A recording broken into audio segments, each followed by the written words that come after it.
Canada. Put on a suit, drink water, don't drink and drive. Hey, man, call your mother. It means nothing. It means nothing. No, they lying to you. It's about the money. Now you're more fluent.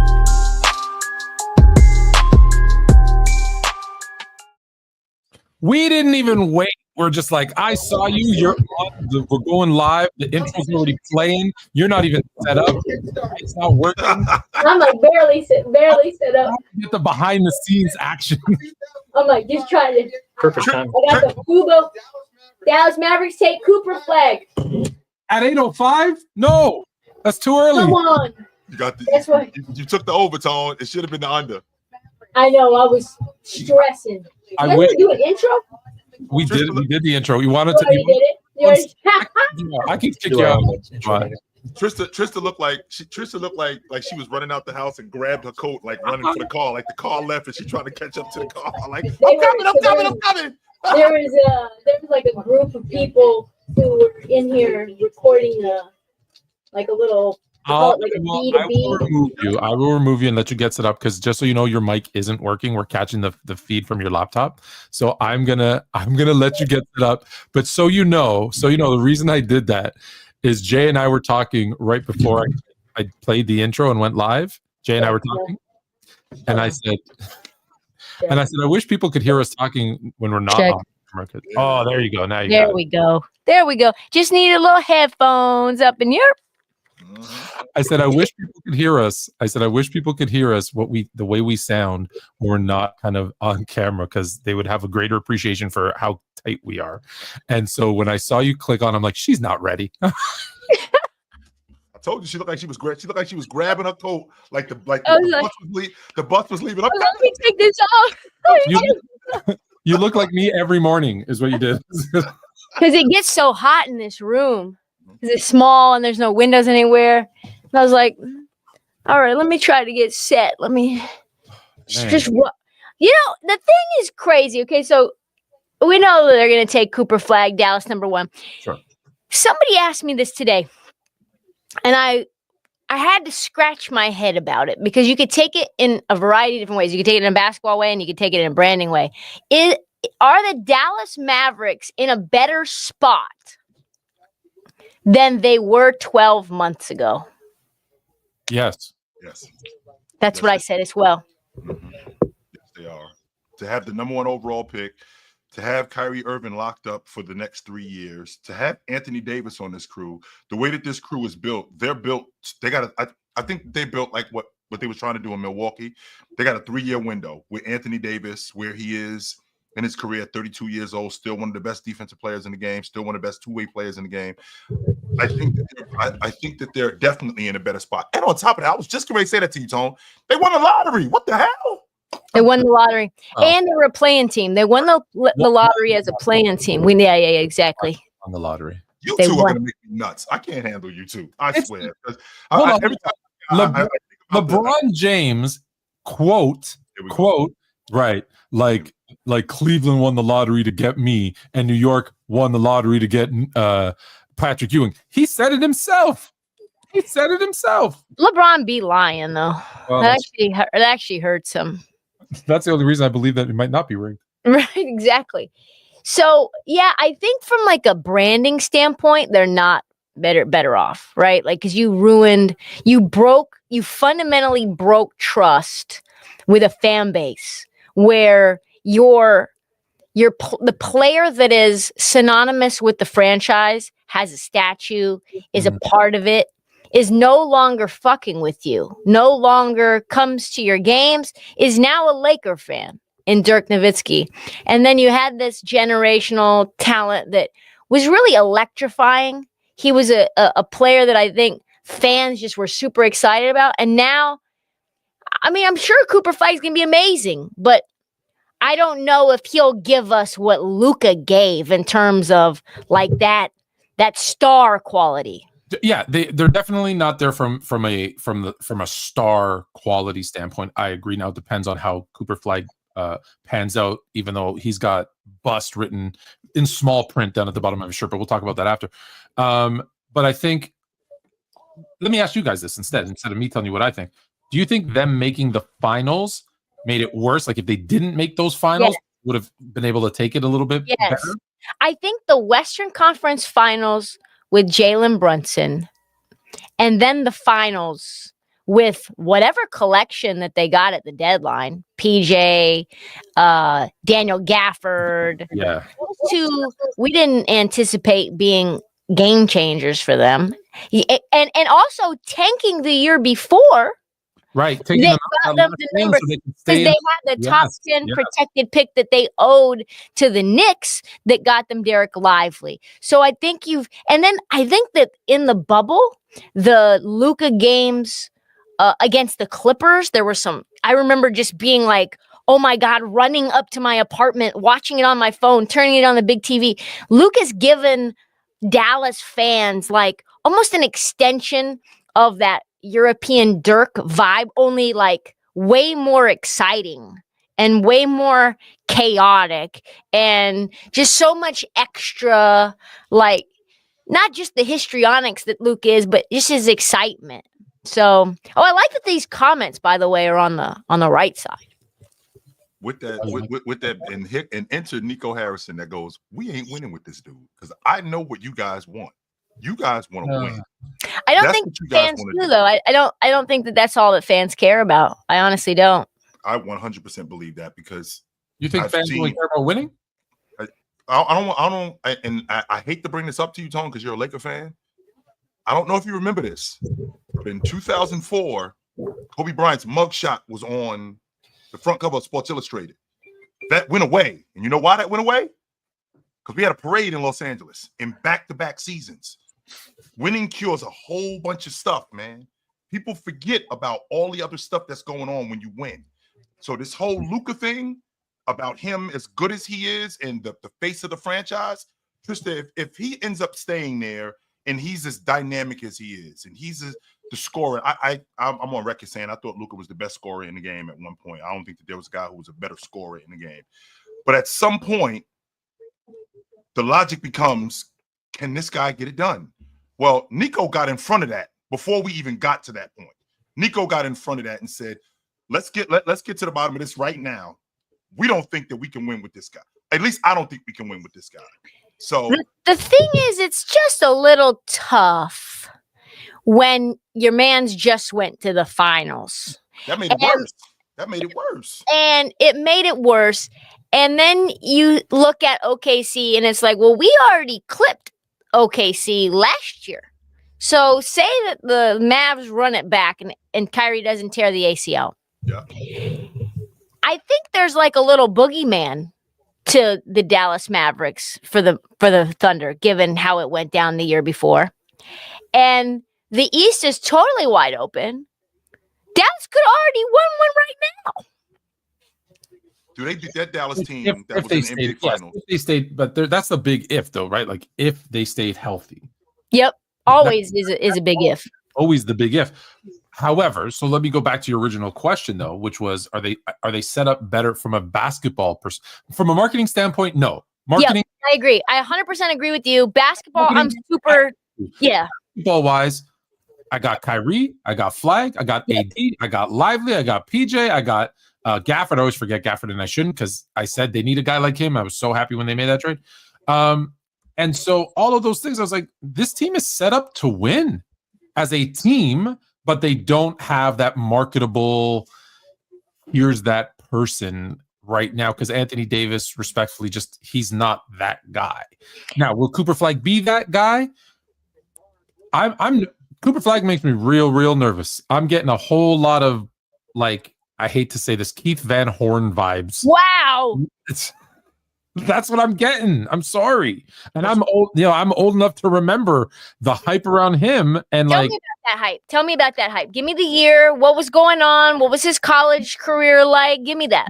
Keith Van Horn was because he was playing the same time as I was. So I want to say early 90s. And he was coming in as I hate to use the term, but I will, the Great White Hope. And he was a long, lanky forward, but had handle, could shoot, was a good passer. The high socks, he was going to go to, New Jersey that drafted him, and he was going to be that guy. Was he as good of a defender as Cooper Flagg is billed to be? He was not as good a defender as Cooper Flagg is billed to be. However, in today's NBA, with the rules the way that they are, except in the playoffs, I don't know that you're going to see a lot of elite defense from him at the NBA level. What do you think, Jermaine? First of all, I played against Keith Van Horn in college. He's the best player I ever played against. There you go. Number two. Oh yeah, we were in college around the same time. So yeah, that makes sense. Number two, when you get Keith Van Horn vibes, I mean, immediately people hear Keith Van Horn and they think, well, Keith Van Horn was awful, or he wasn't that good. Well, imagine a better version of him. Like, imagine a better athlete. Imagine a better jump shooter. Imagine a better ball. Like, Keith Van Horn set better. Like, he's an all-star. Like, imagine Christian Laettner set more athletic, better rebounder. Like, does that work? Instead of just Christian Laettner or just Keith Van Horn. That's what I'm like when I think about that. I hate to sound like the young guy, but all the players are more skilled and more athletic now. So that it balances out with where he was back in those days. Right. So to your point, okay, so Christian Laettner, I'm sorry, not Christian Laettner. And I did say small print. Let's be clear. I'm not saying 100%. Small print. Well, number one, there was no way that Dallas passed on him because Nico Harrison, if Nico Harrison passes, I mean, he's dead. He's done. His life is in danger now. Did you see NBA Intel? They're taking Luigi out the jail cell and they're sending him free.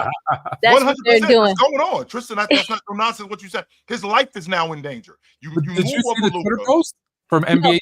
So many people get centelled. It's like, do you know the site that I'm talking about? Or the? Oh, of course I know. I was just talking to. We had Angel McCautry on. I don't know if you guys knew this, but we got aggregated because last weekend because we had on Let Her Shoot, my women's podcast. We had Angel McCautry on, and she said if Haley Van Lith had 10,000 followers, would she have gotten drafted to the league? Oh, yeah. Did you see that? That was So anyway, we were talking about it on the podcast about Centelled and how the WNBA is not ready for Centel. Like they lied. They got Centelled about, the Fever Liberty game got 21 million views. And I was like, well, that's obviously not true. You got Centelled. That's what that is. That's World Cup number. Got Centelled today because they posted something and said, ESPN accidentally leaked the first 3 picks and showed Ace Bailey going 1 to Dallas, and people lost their minds. There's no way Dallas is passing on him because if they pass on him, like I said, Nico's life is now in danger. Yeah, like you think that you think that he had to watch his back or he had to have security around him. Like he would have had to have moved. Like they would have fired him. He's got to go because he would have been killed. All right, San Antonio's on the clock. Here's the thing that I think that's interesting about this pick. They're going to draft Dylan Harper. Yeah, clearly. And Dylan Harper to me is obviously a cut below Cooper, but very clearly 12 to 18 months ago, I was getting intel and watching Dylan play in high school, and he was so much better than everyone else by magnitudes, even though, he's like a 6'5" combo guard. He was the guy that everyone deferred to. He was the guy that when he walked into the room, people were kind of like sketched out by, or not sketched out, but you know what I mean? They're like, I have to up my game because Dylan's in this tournament. And other players, like, for example, what's that kid's name who played for Miami? Jaleel Batia. He was a top 5 high school recruit going to Miami, and he shrunk whenever he played near Dylan. So the thing, though, that I was going to say to you guys is, like, they don't really need Dylan Harper and De'Aaron Fox. De'Aaron Fox, Harper, and Castle. I feel you must move Fox now. Is it Fox that gets moved? No. He's better than all of them. He's better than all of them. That's number one. Okay. Number two, hold on, but can you have a backcourt of Harper and Castle? Because Castle deserves, I think Castle's going to start, if not this year, next year for sure. I think that's fascinating. At the 2? He's not real. Is he a 2? What is he, Tristan, in your estimation? He's like a combo guard to me. I'm thinking to myself, I wanted to move down at the number 2 spot. I wanted to move down because I love this kid in Texas. I wanted to move down to 4 or 5. That's who I'm taking. I Hmm. want to, and I want to move.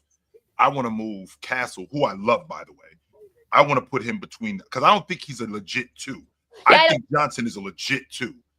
I want to move Castle. I love wanna- Trey.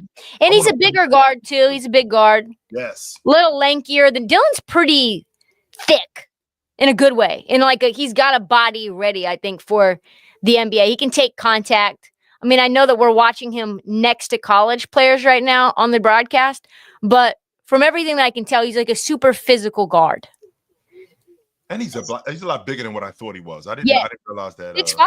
Yeah, I didn't realize that. But here's the thing that's really interesting is I heard that his dad doesn't want him going to San Antonio, even though his mom kind of runs the show. She's the badass. She's the one doing everything. Mm-hmm. But they're like, well, what's our role? Like, what's our spot here? This is a log jam. We kind of want a place that Castle came into last year where it was like it's wide open for you. That's why I didn't like him going to that's why I really wasn't feeling him going to San Antonio because first of all, you traded for Dylan. You traded for De'Aaron Fox. De'Aaron Fox, in my estimation, I have him right around the 4. I have him right around the 5 to 7 range at league guard. Well, if you bringing in Dylan Harper, what are you bringing Dylan Harper in here for? Are you bringing Dylan Harper in here to be a primary ball handler? Are you bringing him in here to be a bucket getter? We already got that. And a 26-year-old who's still young. But it's not like Fox is on his way out and he's Damian Lillard where he's 32, 33, 34 years old and now we're upgrading at the league guard spot. And on top of that, are you telling me, and Tone, this has always been my go-to, are you telling me with drafting Dylan Harper that he's going to be better than what De'Aaron Fox is today? Because if that's the case, then we got to move off of De'Aaron Fox. That's what I think. Yes. I think he's going to be better than De'Aaron Fox. I'm of the belief that one, they tried to move this pick. They took calls or made calls to see who can we, because if you think about it, I was saying this before. If you think of Fox at the 1, Castle, hopefully this offseason, he's working on his jumper so he can legit be a 2 because he's got the size to be a 2 and the athleticism. He's got a lot of athleticism, a lot of bounce. He needs to be consistent with his jump shot. Then you got Wemby, wherever you're going to put Wemby. Well, if I can then trade that number 2 pick and whatever other pieces to get a star, superstar, whatever in there with these young guys, this team looks really, really good. So I think those calls were made. Clearly nothing happened. So now you have a log jam and it's okay. What piece can I get? Is it Fox that you want? Is it Castle that you want? Look, you're not getting Harper. That's Harper and Wemby are my 2. Everybody else is now up for grabs to fill in the pieces around them. And I think that's what they're going to do moving forward. Which I'm glad you brought that up, Tone, because my question to you is if calls were made, did they overprice themselves? Did they price themselves out? Because why wasn't the deal made? What do you want? I think they could have got an all-star-ish, and they wanted a superstar-ish. No. And that's where it's You're not getting that. For a guy, here's the issue. Here's the issue. For Giannis, 100%. If Harper goes to Duke or because what we're seeing from Con Kneppel, and by the way, I was early on Kneppel Island. Me and like 2 others. You like him? I just think this is a weaker. His name. He's gonna. I know it makes me gives me blushing a little bit to say his name. So I think this draft is weaker than we believe. And I think that Khan is a big, strong kid who can shoot the leather off the rock. Mm-hmm. And that's a player that almost every team needs. And so I think he's a guy you could slot in, even on some dysfunctional teams. Not to say San Antonio is, I'm not saying that, but I think he was a ride. Like the Clippers. Or functional. He'd be perfect at Charlotte. Charlotte, exactly. Charlotte, Washington, those ones. But back to Dylan. If Dylan plays for Duke or UNC or Arkansas, this pick is more valuable to these teams. I don't think people really watched a lot of Rutgers. And I know that there's big scouting departments or whatever, but Rutgers was ass. And that garbage. Either speaks to garbage. They should make the tournament. If you have the number 2 and number 3 best player in the draft, on the same team. Why you not? Why Why you you at the not- bottom at the Big Your East team should be better. or the Yeah, Big Ten? I'm sorry. think Yeah, that- why are you at the bottom? That of the hurt Big Ten? Ace more than it Hurt did- Ace I think it- because when Ace was off the floor, I think the team was like negative 1.5. Mhm. When Dylan's off the floor, negative 15. Right. Here's my question, because you just brought it up, Trysta. My question is if I'm moving up, right, and like you just said, you're not really sold on this pick. Okay, sure. Because I get with this kid Knipple, you're gonna kill me for this. I get a lot of Luke Kennard vibes from him. I can see that. I can see that. That's what I'm getting from him. I'm getting He's stronger than Luke Kennard. I get more like VJ, Hold I don't think that's a surprise. that's Philadelphia's not a surprise. I cannot believe they couldn't move this pick. So Philadelphia 76ers draft VJ Edgecombe. Man, they really hated the whole way the base. They tried to move the pick, Tone, but guess who called them? Guess who called them when they tried to move the pick? It was Danny Ainge. I'm not dealing with you. Let's be clear about that right now.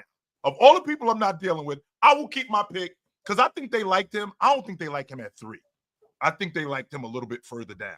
I think they liked somebody else too. But you know what? Fuck them. That's why. You know what I mean? Because if it's a jump ball, then fuck you. Yeah. Really. Like whatever you do at 3, I know it's probably going to get you somebody generational, and I'm not giving you that opportunity. So fuck off.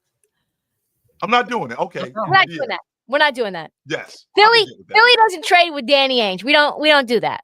We already got caught up with Danny. We ain't doing that again. At this point, why does anybody trade with him? That relationship is way too toxic. It's just way too toxic for me. I'm not dealing with Danny ever again. Ever. No. So, I mean, Danny's calling him up and asking, hey, how do you feel about that number 3 pick? You want to move down to 5? And he's probably trying to get Ace, and that's why the reports came out that Ace is not playing for Utah. Yeah. How do you well, see, that's what I'm talking about, Tris. How do you feel about when a player says I'm not playing? No, but when a player says I'm not playing for the team, I'm so petty. I'll draft you just to make you sit. Yeah, we'll see how it goes. Unhappy. Well, and Danny's got like lifetime Mormon fucking royalty status in Utah. So like you could draft a kid just out of spite and just let him rot there. How many of the guys, be honest, how many of the guys will say I'm not playing for that team, and then when they get drafted, like, okay, their tune changes? Tone, your man Bryant said that. He said he wasn't playing for the Nets, but then he turned around and said, if they would have drafted me, I would have played. Yeah, but I don't. It's easy to say that after the fact. Yeah. Yeah, it is. Remember when Dame said all he would do is play for Miami? And guess what? He did say that, didn't he, Tristan? Yeah, I'm only playing in Miami. I will not show up for training camp. Well, we'll see. We're sending you to Cheese Country with them big girls, and we'll see how you like it there. Yeah, how you like that? Now, Giannis was more enticing. Don't get me wrong. I think Giannis Giannis kind of helped that. No state tax and those boricuas down there? Yeah. Come on. Yeah. Off of a divorce? Come on. Oh, yeah. Oh, that's come on. They did him a favor. They did. They did. So he would have need Trysta Krick's special thought protection plan. Exactly. He would have had another round of twins. Yeah, so VJ Edgecombe, I don't know if I love this pick for Philly, truthfully. Like, he's very athletic, but he's a weird combo guard, is he not? Is he better than McCain? No. They already got McCain, right? They got Maxey. I think that's their future. Yes. I'm being honest with you. They got Maxey, they got McCain. I think that's their future. Jay, you told me a couple years ago, we're going to see a bunch of, 7-foot guard skilled Wembys running around. Mm-hmm. And I feel like we're going to see a bunch of these 6'5", 6'4", 6 combo guards running around because, one, they're a lot easier to find than the 7'4" Wemby. But it's because all of these guys want to be shooters, but someone's got to bring up the ball. So they're all getting classed into this kind of point guard, shooting guard. The point guard might cannot shoot, and they cannot dribble. They cannot shoot, and they cannot dribble. Which is worse. Which is way worse. Yeah, and the combo guard that can't shoot, can't dribble, and doesn't want to pass. Like that's the combination. When I said that that's what the league is going to be in the next 5. When I said that's what the league is going to be in the next 10 to 15 years. Well, first of all, we already got a bunch of Wembys and Chets running around. We got a bunch of 7-footers in the league. I said that archetype, that's the skill set. Like if you can't do that, you're going to be like a dinosaur and you're going to get priced out. Now, I definitely still think that there's room in the league for a 6'3" to 6'6" guy, because it can't just be a bunch of Wimbies running around and nobody's bringing the ball up. It can't just be a bunch of Wimbies running around and nobody's handling the basketball. Right. I definitely get that. However, in this league, I mean, size definitely matters. Right? Size 100% matters. So hey, yo, I just think that I think with this kid, I think with Philly is in a win now mode. Don't forget, Tris, Joel Embiid is on the books for $200 million over the next 4 years. We'll see about that. Nobody's touching that deal. That shit is toxic. No, everybody is tradable. Nobody is touching that money. And the reason why, Listen, if GM out there if Portland gets a call from Philly, Portland might send 3 second-round picks for Joel Embiid. There's a GM out there that has a training staff that says, "Hey, we can keep this guy upright for 65 games, 70 games. Get him if you can." And someone will. I've learned in two things. One, I've convinced you of. The second, I still got to work on. Everybody is tradable, and every contract is tradable.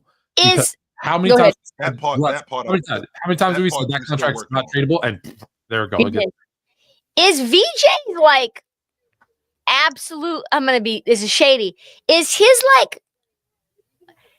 This is gonna sound bad for everybody in the chat, but like, is this like Aaron Nesmith? Is this like like Aaron Nesmith's very athletic, same sort of body type. He's a little taller. What is Aaron Nesmith? 6'6"? 6'5", yep. 6'5", 6'6". He's kind of like stocky, like Aaron Nesmith. Yep. Like a defensive-minded guy. Mm-hmm. Uses his body, toughness, scores from the perimeter. I mean, Aaron Nesmith ended up getting a jump shot, but like, am I tripping, or is that what they got? I don't think you're tripping on that off the strength that he's one of those like strong combo guards that's aggressive, that's got a real high motor. So immediately the comparison goes to a guy, because we've just seen him in the NBA Finals, and Aaron Nesmith, who, by the way, as smart as he is, went to Vanderbilt, he is out of control. Do you know this dude? He is out of control. Yo, you lost them that game, my G. You lost them Trysta, game. He fouled out of 3 of the 7 games. Listen, that Ben Mathurin, everybody talks about Ben Mathurin melting, but that all came because our boy Nesmith fouled out. That was the first domino. Not Aaron, not Ben Mathurin grabbing him on the wrist, right, off the ball, getting 2 away from the ball, technical fouls. That was awful. And missing free throws. Dude shouldn't even be in the game. Nesmith should be in the game. What I'm saying when I think about VJ, it's not crazy. Yes, when I think about VJ, I'm thinking about, and I'm in the minority because you guys talked about me being an old head. I've always been about fit. I've not been about the best player. I've just been about, like, what do we have? Is this guy better than this guy? And how are we building our unit? And VJ in Philadelphia, I already got this kid, Jared McCain, who's on his way to being Rookie of the Year. And it looks like I got a real viable backcourt in the future with Maxey and McCain. Both of those guys, I feel like they can play off of each other really good. With Joel Embiid, Tone, this thing has, because remember, when did Joel Embiid go out of the lineup? I want to say February, something like that. So February till October. So that's 10 months almost, right? That's 9-10 months, right? He better be ready to. By the time training camp open up, his ass better be ready to go. He better be ready. And if he's not, I'm out. All right, I'm already out on Joel Embiid anyway. What is Charlotte going to do? Are they taking Ace Bailey right now with Brandon Miller? No, they can't. Of course they are. Con Knipple. Come on, Con Knipple. You called it that. Well, you said he'd fit. You said he would fit. You said he would fit in a dumpster fire. So Listen. That's a very non-Charlotte pick. Charlotte being toxic takes a Brandon Miller, takes Ace Bailey with Brandon Miller. Yes. I love this pick. At 4. Holy shit. Listen, I could scout. I really could scout. You could scout. Okay, then make your pick for Utah at 5? Trey Johnson. Jermaine? Danny can't pass off of him. Danny can't pass on that. You cannot pass off of Trey Johnson. You've got a million guards, but none of them are any good. Like Keontae's okay, but like I'm not a fan of Collier. I'm not a fan of Sexton. You got a bajillion of them. I think, and I know Danny Ainge. I know him, Trysta. You know that's him, why right? he wanted. That's why he wanted to move up to 3. You know though who he could who would be a sneaky, such a Danny Ainge pick too, because he loves these like passers, and I don't think he will. No. But homeboy Igor Demon from BYU, the Brotherhood of the Brigham Young. I don't think he'll do it. I do think it'll be Trey. But I wouldn't be shocked if he took one of his Mormon brothers. Where do we have Conkenipple? The Fluent experts are chiming in and they're saying Jeremiah Fears, I think he's too small. Oklahoma. That's what I'm just telling you. Don't shoot the messenger. I'm just telling you. No, I'm saying What they're telling me. My fears though. So he measured at 6'5", he's 220. Are you with Trysta with Trey? Jay? Yeah, I'm with Trey. I go for bigger guards. Listen, I'm scarred at PTSD from my time watching Neil Olshey build a roster where he had like Dame, who is 6'1", 6'2", CJ, who's 6'2", 6'3", and like, and I just don't like the pygmy shrimps on the perimeter. Give me guys that are 6'5", 6'6". I don't think you can win without a shooting guard that's 6'5", 6'6". I don't think you can. I don't think you can win. Well, the problem in Portland was y'all ran into the Warriors. That was the problem. It was. Listen, well, maybe if they had some bigger guards, they would have been able to handle them. For sure. The 2019 Western Conference Finals appearance, if you look back at that roster, is one of the worst Western Conference Finals rosters you've ever seen. Al-Farouq Aminu, Evan Turner, Myers Leonard. Hold on, Evan Turner, though, his rookie season, everybody was high on Evan Turner. Yeah, he went second, didn't he, at Ohio State? He stunk. He was so bad. Who else? Oh, what's his name? Zach Collins. Zach. Seth. Yes. Kenter. Enes Kanter. Seth Curry. Rodney Hood. Enes Freedom. Who was the 4 that we had? I'm blanking on his name. The 4. He was injured, too. Nurkic didn't even play. Nurkic didn't even play. You talking about? Let's see. Caleb? Not Caleb. No, it wasn't Caleb. No, what was his name? Hold on. He had a nickname. The power forward. You already talked about. You already talked about Al-Farouq Aminu. Yeah, he was so icy cold. Let's see. It's previous. Is the French dude Ski? No, it was Rodney Hood and Mo Harkless. Mo Harkless and Rodney Hood. Yeah. Mo Harkless. Yeah. What a terrible team that was. They went to the West Finals, which was a nightmare. Can you imagine this? We had Scal Labissiere and Wade Baldwin. We had Caleb Swanigan, R.I.P. Caleb Swanigan. I did. Yeah, to do that with the Purdue. I remember. Mm-hmm. Yeah. That's crazy. They went to the Western Conference. They took that group to the Western Conference Championship. And you know what? They got swept the same way that Indiana Pacers got swept to the Celtics. It was like we were up 10 in the fourth quarter, and then Steph did Steph stuff. Okay, I'm so fascinated to see what the Jazz do. What are the Jazz doing here? I don't think they passed on a kid from Texas. I don't think that they passed on a kid from Texas. How far does Ace Bailey fall, guys? How far? 6. I don't think he gets by Washington at 6. He's such a Washington pick too, because he's developmental. I don't think he gets by Washington. Well, they did get rid of Jordan Poole, so they need some. They need somebody to chuck up 30 shots a game. Yeah. Can't just. By the way, go ahead. Please not forget to mention Trysta. The Jazz are a dumpster fire. They're terrible. They are a grease fire. Tone, do we have any idea what we're doing in Utah? Why Scott won't come back on the show? It's because of you. Because they're a train wreck. What did he even do? What I'm trying to figure out with Utah, Tone, is what's the plan? Like, what are we doing out here? Switchable, big, athletic wing? That's their team needs? Who says that? No. What are they talking about? Hold on. When your team needs everything. That's what they should have said. Everything. Needs everything. Everything. Currently have nothing. I don't like his outfit, Ace Bailey. Uh-oh.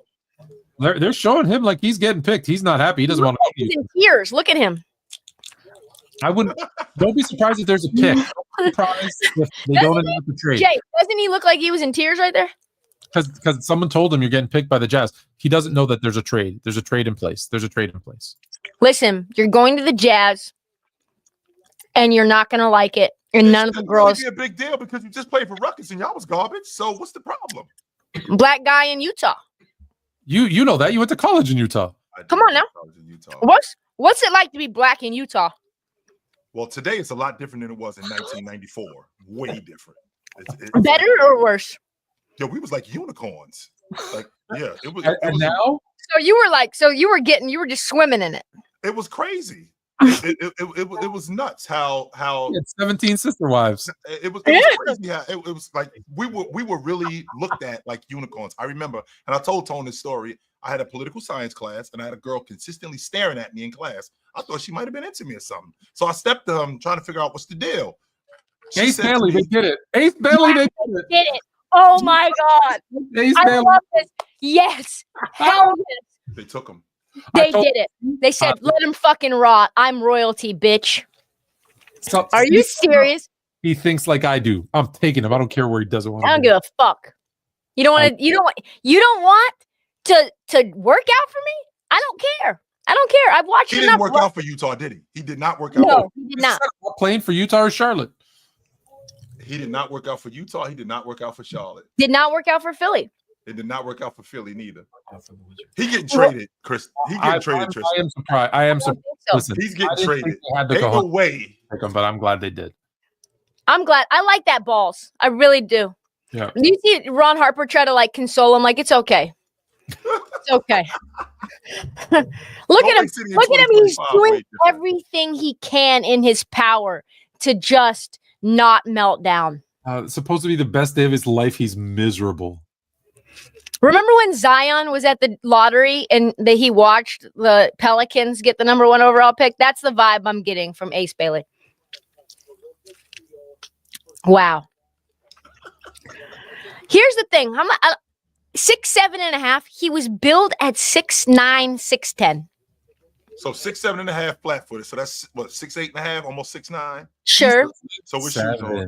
Yeah. So 6'7.5". That's 6'8", flat-footed. All right. And then 6'9" with shoes on. Okay. With that being said, going to Salt Lake City, where the summer they led the league. They led the league in turnovers, right? They led the league in turnovers. They had the fewest fourth. That will not change. That will not change. Not because of Ace Bailey. Let's get to the bottom. Let's get to the bottom of that. In fact, that may even go up because of Ace Bailey. But I think a bucket getter. I think he's a really good athlete. I think he's going to have to adjust to the pro game because he is 100% going to get hunted. Him in particular. Definitely. He is going to get hunted. But the plus side is he got what he wanted. He's going to have to play immediately in Utah. He's going to have to play. Is the thing that I can't stand about I like Ace Bailey a lot. So I will I'm not hating on Ace. I don't like the way he handled the pre-draft process, and that soured me for him a little bit. But his decision making is absolutely awful. You know why, Trysta? Because he's 19 years old. He don't know how to play basketball. That's why. That's for that reason right there. Nobody has taught him how to play basketball. A lot of the stuff that he does, he's doing it off pure athleticism and flight. That's it. And you think listen, you're gonna think I'm crazy when I say this again, but I said it previously. Mm-hmm. I think the only reason that San Antonio didn't take him is because the second pick for him, I think they thought would have been nuts. But I think he fits on that team better. I think they would have had. I think if they went Fox, Castle, Bailey, Wemby. Listen though. Happy with I don't know if when you think about the Spurs, I know. Like is he ever going to be better than Devin Vassell? I don't think so. Devin Vassell is a bucket. I know he's a lot. He's a lot bigger than Devin Vassell, taller than Devin Vassell.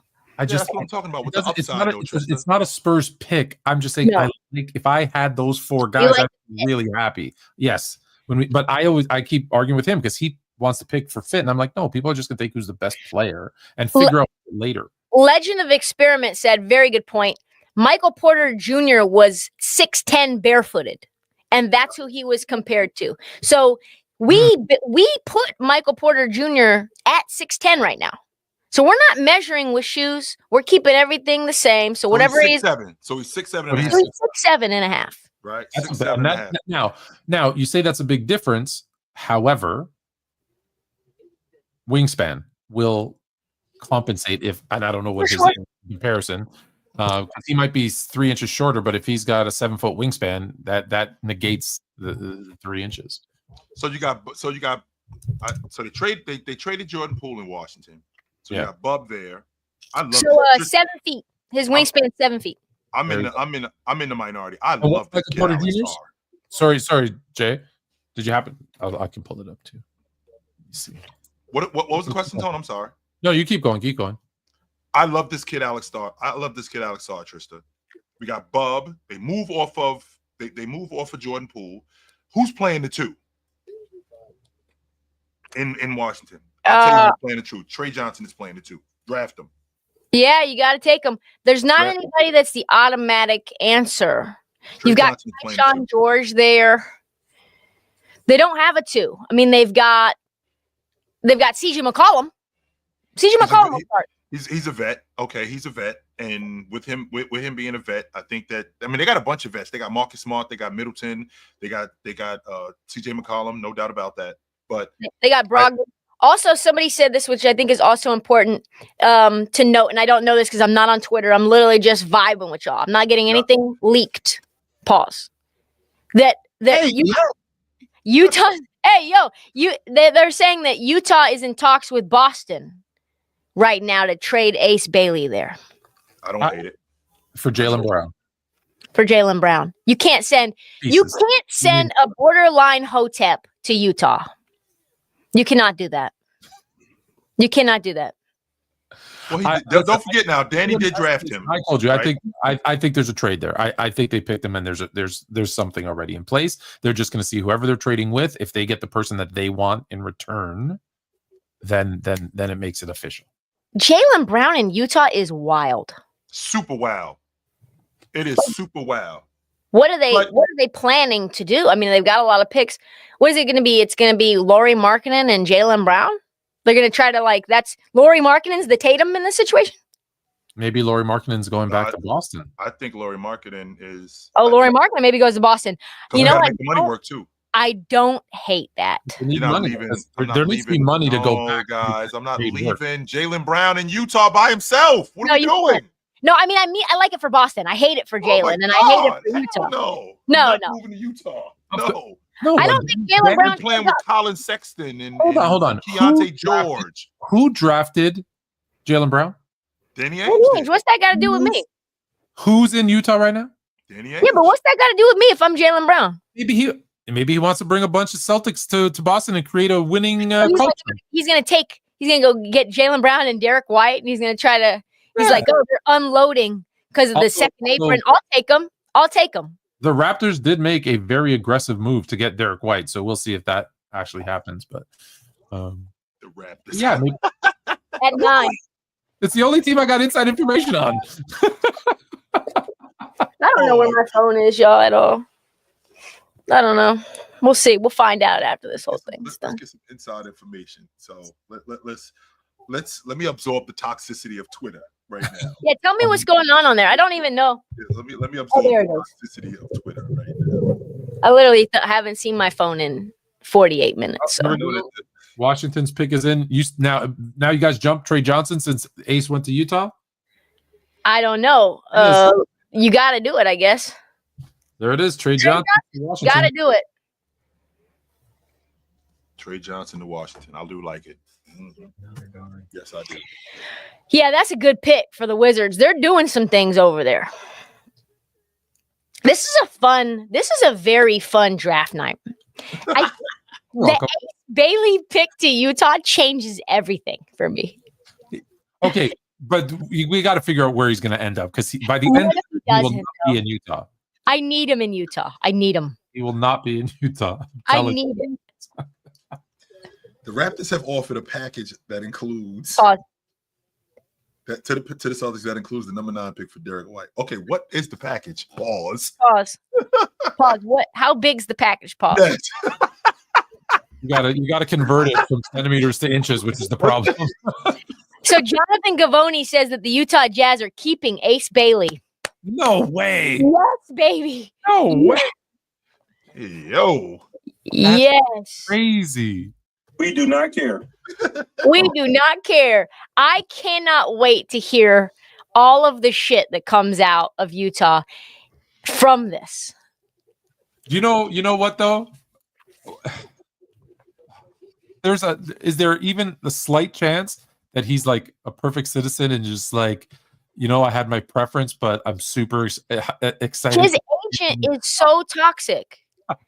I think his agent was rumored to ask for money for him to appear, the agent to appear to things.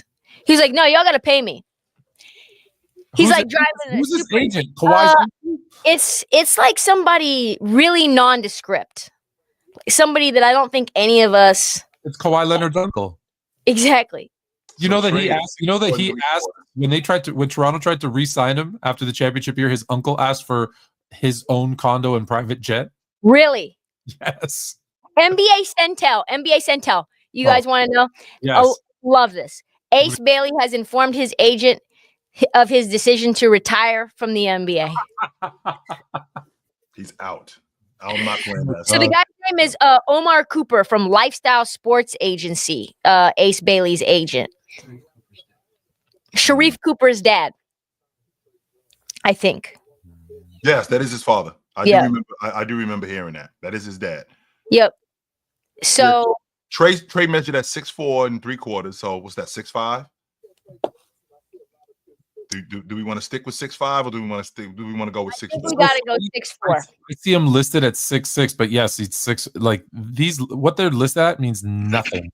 Yes. We need to have some sort of like proper measurements. You know what I mean? Like every day you walk in, just like the UFC, and instead of like weigh-ins, we need like height-ins. I need to know where you stand, literally at all times.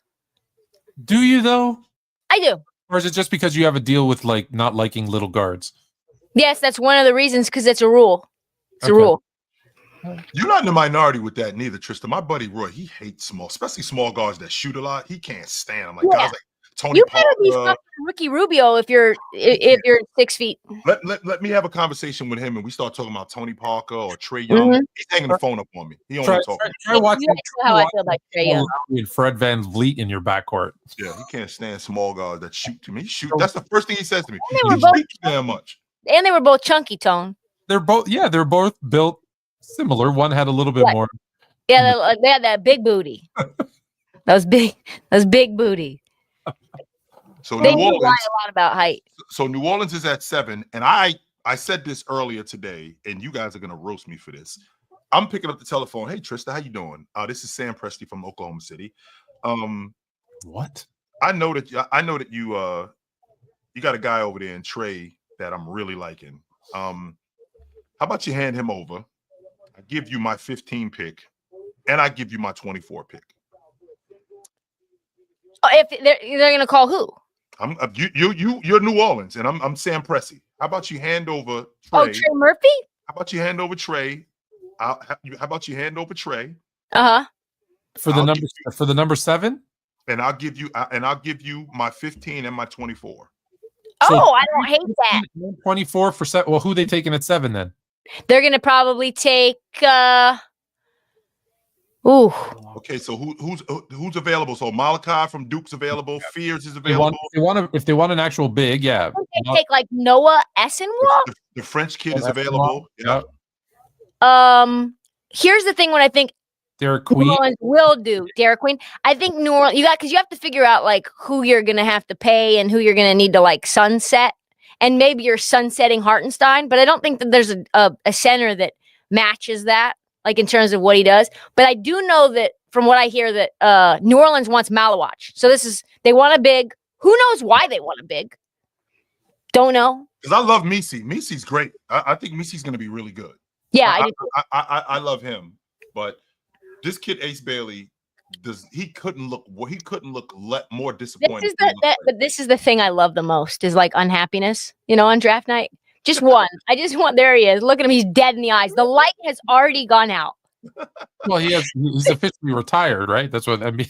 That's what they told He's us, right? He's trying his best, but he's I'll be basically in banging tears. ice sparks. It's like, hey, how do you feel about half pipes? How do you feel about moguls? How do you feel about Mormons? Have you ever driven on the Salt River, on the Salt Plains? How do you feel about driving 15 miles to a Starbucks outside of Provo? How do you feel about everything being closed on Sunday? Everything. Everything. I kind of like that. Maybe I should go to Utah. No, you can't. Nothing's open. Nothing. Good. I want to sit at home and watch football on Sunday, anyways. Okay. Well, there's months that football's not on. Tone, what do you do then? I move. Then you're a reverse snowbird. Yeah. Oh my God, this is just a great draft. It really is. I love Trey going to the Wizards. I think what the Wizards are doing is actually really interesting. No, they might actually be a competent. Yeah. Trey, was it Michael Winger? Jeremiah Fierce. Wow, they do need the guard. I like this pick. I like this pick. Because they already got Murray, right? They already got Murray. So now you need somebody. Yep. You've got Jordan Poole in the stead for Murray. Yep. Waiting. You've got Fierce. I mean, isn't Fierce 6'3"? He's pretty small, is he not? I think I think it's crazy as hell. Like we talking about 6'3" being small. Like that's small. Yes. It is 6'3" and 6'5". 6'3" and 6'5" ain't that big of a difference. I can look Vince Carter right in the face. He's not that much taller than me. He's taller than me, but he's not that much taller than me. That's because you lied about your height. Richard Jefferson is significantly taller than me, however. Yes, he is. Richard Jefferson is a bit of 6'8". But like I'm looking Vince Carter in the face. He's not that much taller than me. Well, I told you, Chuck. I stare Chuck Barkley straight in the eyes. Ain't no way he's over 6'4". Well, and it's not just the Jeremiah Fierce, and I'm not hating. I promise. I like Jeremiah Fierce. He's a bucket.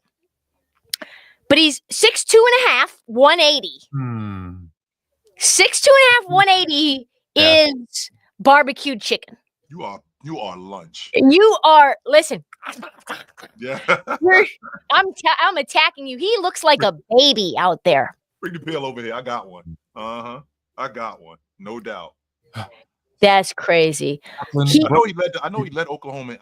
If I'm not mistaken, y'all can straighten me out here. I think he led Oklahoma in scoring and assists. Mm-hmm. He's got a little bit of a flat jump shot, no? Yeah, but we can fix that. I don't think that's something that's that big of a.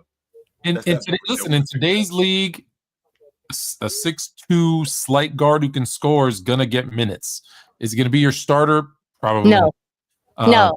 He comes off the bench and he's a bucket and he'll give you, 12, 13, 14 a night. I think, this draft, like you said, it's not deep. It's not deep. So. Where does he, because Trae Young, small, slight guard from Oklahoma that can score and can pass. Where are you at on, and I know they're not the same player, but will he have a better career or a worse career than Trae Young? Who? Fears? Worse. Yeah, I agree. He's Timo Trae Young. Timo is tough. That's sweatshop Trae Young. That's what I was about to say. I mean, Trae Young, 26 and 10. Yeah, he's not 11. He's gonna give you 13 and 5. He's like that's off the bench, which is okay. I'm okay with that. We have a 13 and 5 at 7 though. Yeah, in this draft, 7's like normal 16. Yeah. Trysta, 13 and 5 at 7 is getting you fired. Yes. Especially when the number 11 pick turns into an all-pro. Well, especially when the number 9 pick turns into an all-star. That's what happened.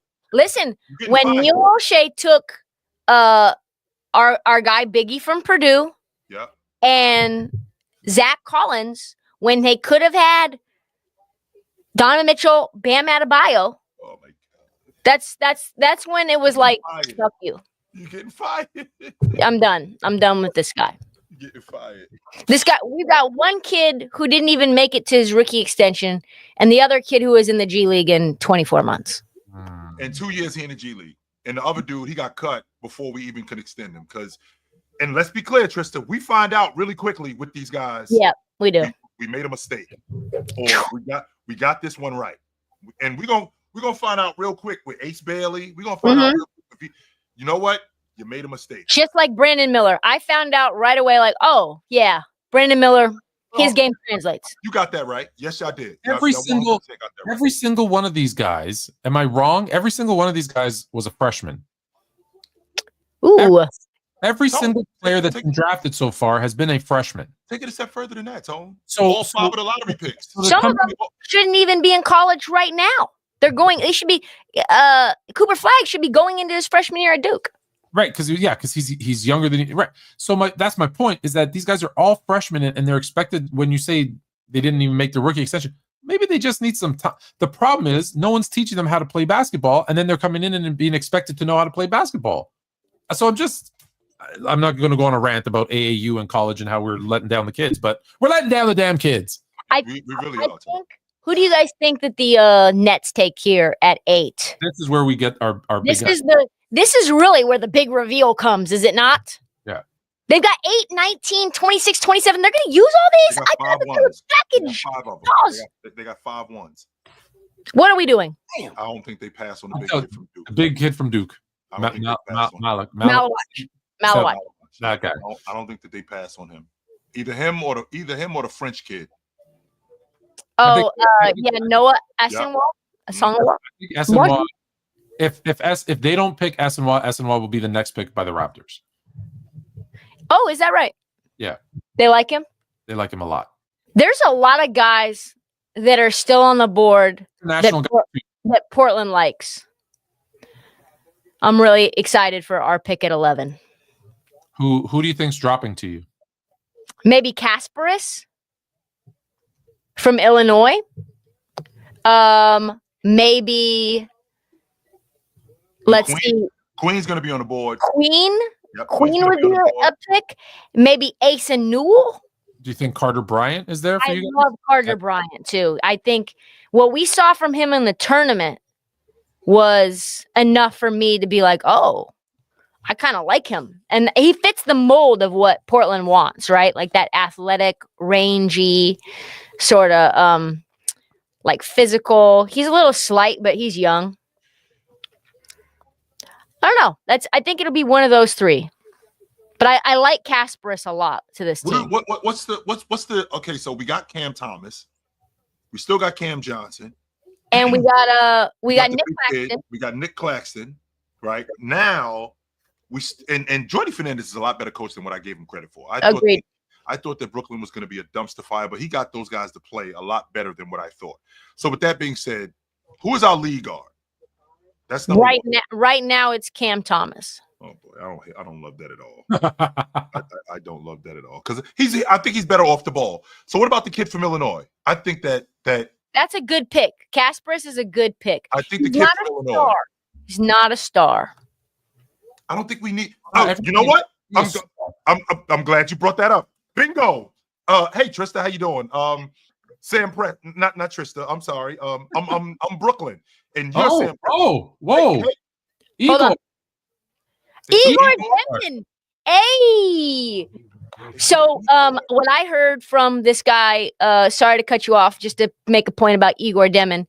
I was speaking to, I think his name is Mike O'Donnell. He's a CBS NBA draft analyst. Yep. And he said Igor Demon, and I think Igor Demon is what, 6'9"?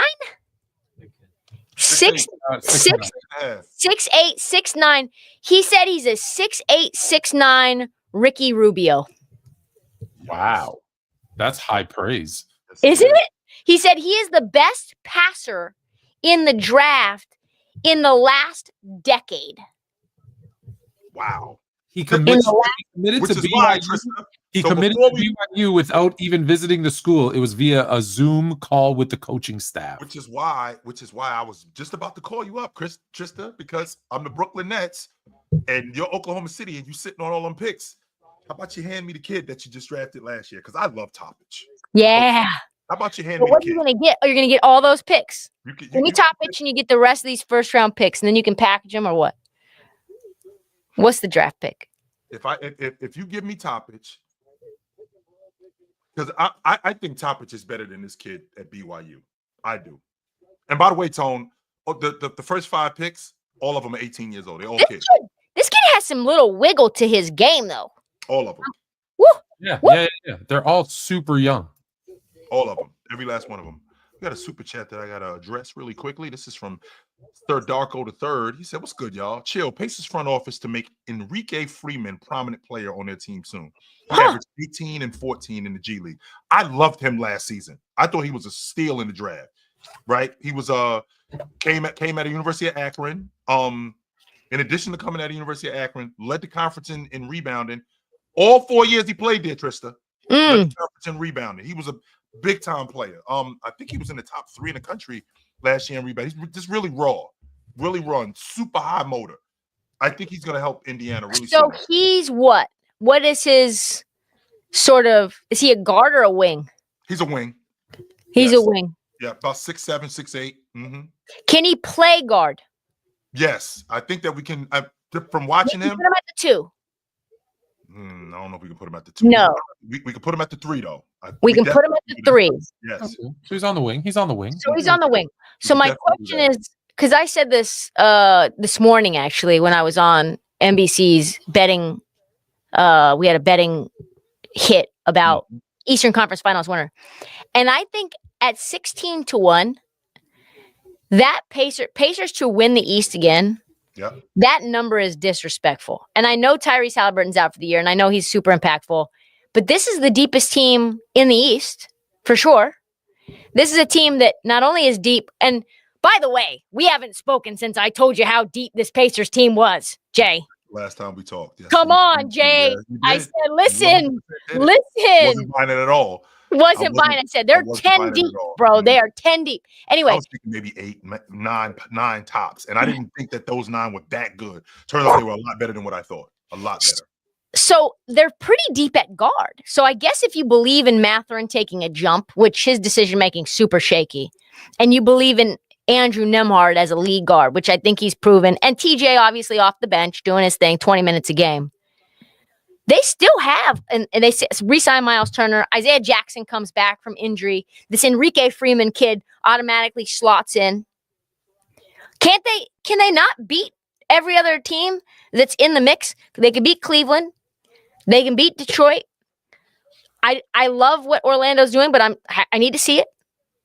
Even without Halliburton, they still have. About to say that, Trysta. First of all, we're taking 18 and 11 off the table. No, they're getting smoked by Cleveland. You think we're getting smoked? Are they deep enough? Are they deep enough that maybe they can package 1 or 2 of those guys that you just mentioned and bring in someone else?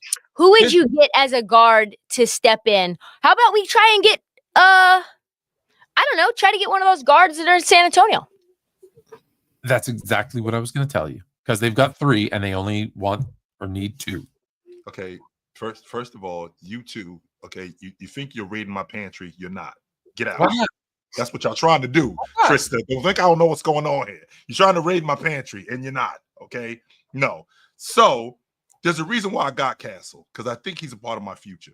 You're trying to win right now in Indiana. So take Tyrese Halliburton. I do love De'Aaron Fox. You throw De'Aaron Fox in Indiana, and for a couple of those, whatever. Problem, Tone. You just get him for an expiring. Yeah. He's literally, and you just say, listen, he can re-sign with San Antonio down the road. I don't care. Go to Houston. I don't care. We're taking him for this year to win a championship. Yeah. So he's a rental for a year. And we get Tyrese Halliburton back next year. I don't hate it. I don't hate it. You liked Houston taking a 1-year rental in that mercenary Durant. Actually, I didn't like it, Tone, but I understood it. I didn't love it, but I understood what they were doing because they think they close. Where is also, and I don't like him as a player, but I think he fits in the system as like a team move, like not as smart as Tyrese Halliburton, not as smart, and that's like okay. Let me just start there because his basketball IQ is. If you got to preface this, it's already a bad sign. LaMelo Ball on an isn't LaMelo on an expiring? LaMelo. I think he's no. I think he. Oh no, he signed an extension. He also doesn't. He doesn't help. He's not going to play. He's not going to play. Not going to play. You think he's going to play more than Halliburton will play? So you think this probably about the same? This Raptor team. You think they pass on the big fella from Duke, Maluach? Listen, I know that they were really high on Essenwa, but they really didn't think that Malawach was going to be available. So they're in that room fighting with each other right now. Well, first of all, we don't need to fight, Tone, because if the guy I really want, I didn't think he was going to be on the board when I picked, only to find out that he is on the board. I'm taking him. Also, you can't. Probably Malawach isn't going to play in any road games because Donald Trump's not letting people from South Sudan into this country. It's okay. He's coming to Canada. Deported right after the draft. So he's just going to play 41 games, like what? Didn't you guys get somebody that could? Oh no, we did. Who was it that couldn't leave? Enes Freedom. Enes Kanter. Yeah, Enes Kanter couldn't play road games. Enes Freedom. Enes Freedom. That is his name. Yeah. Respect his name. Can we talk really fast because we're about to get the pick in for Toronto? Can we talk about just how much of a cartel Clutch Sports is? To be honest with you, I wish I could tell y'all that I paid a lot of attention to these guys. I really haven't. I'll be You're not. I think you care so much more about the actual basketball game. That's really what I do. Which is why you're so good. He gets a check from Clutch every month. I don't know why he's lying. This is not true. He's like, I don't really follow what they're up to. What do they do? I have no idea what they got going on over every month, and I tell them LeBron's the GOAT. Like, I don't know what happened. I don't know what's going on over there. All right, ninth pick is getting announced. Oh, Colin Murray Boyles. Oh, you're so fucked. You are so fucked. That come from? Oh my God, he's like at best, Timu Draymond Green, an undersized, big. What the hell? Oh, tell me so I'm clear. I don't know much about it. Is Timu? Isn't that like Goku and what is that shit again? Timu is like the cheap knockoffs, the knockoffs. Okay, everything. So that's the stuff from Canal Street in New York. You can get Air Ordens. You know what I mean? Okay, I got you. So that's the stuff from Canal Street in New York, like the Fendi bags. No, that would be better. Bags. I got you. All right. Yep. It's like the sweatshop where they. No one mentioned his name. Colin Murray Boyles. This is incredible. So who has 10? Who picks at 10? Phoenix. Oh yeah. Yeah, they got the Houston pick. From the Houston pick. So we're gonna get Kasparis then, probably. So Tone, what I'm trying to make sense. Okay, so in Toronto, you trade for Brandon Ingram. You got Scotty. This team sucks. They're so bad. This team's so bad. And this isn't like Scotty Barnes. Masai Ujiri sucks. Oh. Yeah, he does. He does. This is baffling. No. Hey, nephew. It's nephew. Yes, nephew. Listen to me what I'm saying to you, nephew. Yes, nephew. Duke. Nephew, listen to me what I'm saying. On a scale from 1 to 10, 10 on a scale from 1 to 10, 10 being Jerry West, 1 being garbage GM, where is Masai Ujiri? Where's Masai Ujiri? A -5. Wow, a -5. He's garbage. So who was your guy at 9, nephew? He said the there's a Duke. center. There's he's 7'2", and what's his name? Malawach? The kid from Duke. Yeah, he should have gone 7th. He should have gone. Yeah, he should have. That's what the Pelicans said that they were going to do, was go and grab a big at 7. Shock. Love here, kid. Go to sleep. Nice. Go to bed. Good to see you, nephew. You good? Kalinikta. What? Nothing. She said Kalinikta. It means good night in Greek. Come on, Trysta. Come on now. So again, Trysta, we got Scotty Barnes here, right? In addition to having Scotty Barnes, we got Brandon Ingram. You can open it. So now we get now we get this kid Murray Boyles. So he's 6'7". So we got a 6'7" kid. He's a 6'7", 5. Okay, see, that's not gonna work. He's a 6'7", 5, or like a big 4. He cannot stretch the floor at all. A few years ago, Masai Ujiri put in this plan, and it was called the 6'7". We just got a bunch of 6'7", 6'8" dudes. That was you wanted 5 guys that were 6'7", switch everything. Yep. Apparently, they'd all be able to handle, pass, shoot, and defend, and just switch everything. And they tried it. It didn't failed miserably. And I'm like, so what? Now you're trying to do it again? There's a difference between failing and failing miserably. Like we shouldn't even try. So bad. I'm telling you, he is the luckiest GM in the world. He made one ballsy move. It worked out for a chip, and everyone's calling him a genius. And I think he might be the most. Don't stop saying GM. that, He man. might be the most overrated GM ever. Really quickly though, Jay, to your point, because you mentioned on a scale of 1 to 10, 10 being Jerry West. So I interviewed Jerry West like 3 summers ago. Yep. Summer League. He's probably one of my favorite people I've ever met in my life. Like, Like a cool dude. Like I wanna instant, hang like around. he and I are born on the same day. Yep. Obviously many years apart. May 28th. And we were like soul connected. Yep. And he comes on the pod for 2 hours and change. And I said something like, one of the best talent evaluators, one of the best GMs, the game's ever seen. And he said something like, kind of like tried to be, humble about it. We turned the red light off and he goes, I'm not one of the best talent evaluators you've ever seen. I am the best. Hands down. Get it right when you're talking about me. Get it correct. I'm that dude. He said, I am hands down better than anyone who's ever done this or anyone who will. I'm the best. He's the same one who, when the Golden State Warriors said that they were thinking about trading Klay Thompson for Kevin Love. He was like, I'm out. I don't want nothing to do with this. I'm gone. Hell no. Y'all do this He shit. also, though, was responsible for trading for Paul George, but we'll let him have that one. Just like when Dr. Bus was in talks to trade Mark Aguirre. Oh yeah. And Jerry West said, "You do this shit, I'm gone. I don't want out nothing of here. This. Hell no. No way." He also said he also not a huge fan of Jalen Suggs. That was a bad take as well. Every time I said Jalen Suggs' name, he would go, ew. Yeah. Ew. Yeah. That's a lot on it for Jerry West to be on for 2 hours. I'm 80. 2 hours. Like, I'm 81 years old. Even though I don't really got nothing else to do, I'm 80. Like, to be honest with you, I don't really. It was such a bad way that it came out too, because we had to do it at like a Starbucks inside of the hotel, which the Aria Hotel, and there was like a conference going on, and so the audio was like was so soft spoken, so we had to get like the audio fixed and like go on one of those websites where you farm it out and try to clean the audio up and get it louder. But it was incredible. Then the information he was calling the French 7-footer by way of North Africa, like back in 2021. Mm-hmm. I'm surprised that we haven't seen that is so much. That is like, so when we had Bob Pettit on, he couldn't get his video to work. Oh, incredible. A phone call, and it was like you're holding the phone to the mic. Holding his phone up to the mic. That's what he's doing. He's holding the phone up to the mic. There's no other way to do it, and it's like, and you're like, well, I just have to take what I can. I have a hot take? Good, but it's like sounded so bad. Hot draft take. I think Walter Clayton Jr. will be a better NBA player than Ace Bailey. I don't know if that's a hot take. Number one, I'm older. Number two, dependent. He's gonna go to a better construction team. unit.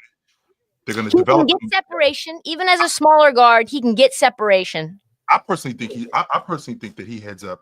He heads up. 6'2"? You're supposed to hate him. He's a 6'2" guard. I know, but he is, and I don't even think he's 6'2". I think he's like 6'1" and change. Oh, jeez. Everybody's rounding up. And he is so good though, and had so many big balls moments. Mm-hmm. So hold on, whose pick is this? Houston's or it's Phoenix's, but it's by way of Houston. Yeah. So they take. Proposed trade. I see. Okay. Yeah, it's got to be Malawach, right? Because they need a center. Yeah. There he goes. Hell yeah! Enjoy those beautiful smooth roads. So we can get Carter Bryant or Cap. Beautiful. What'd you say? I said, aren't the roads in Phoenix beautiful? He should have been picked. Toronto. Oh Jesus. But that's you think Toronto made a mistake passing on him, Tom? 1,000%. Yeah.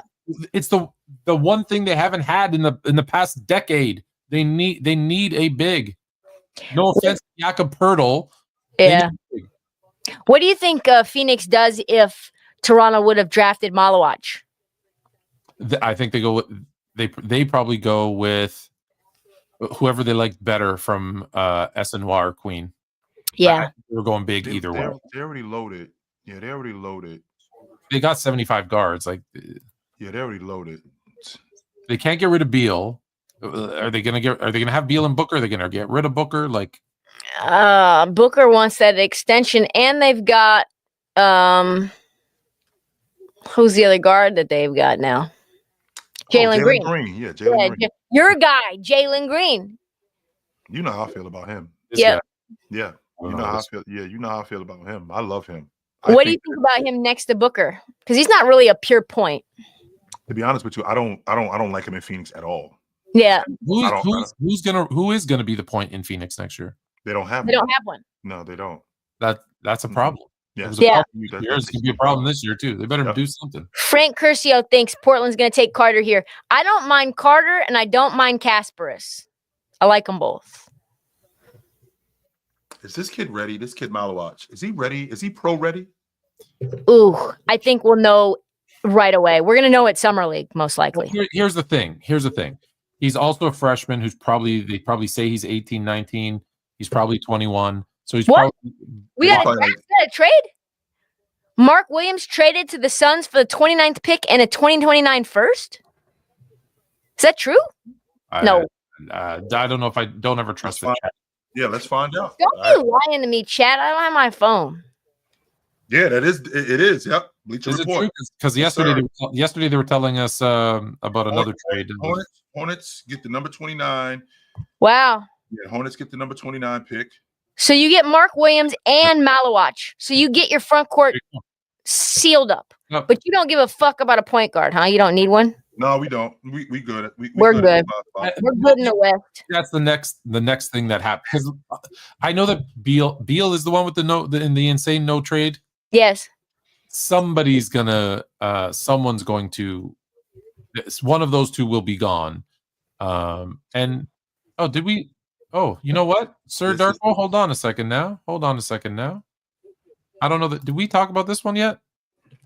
No, we didn't. We did not talk about this one. Sir Darko with another one, my bad.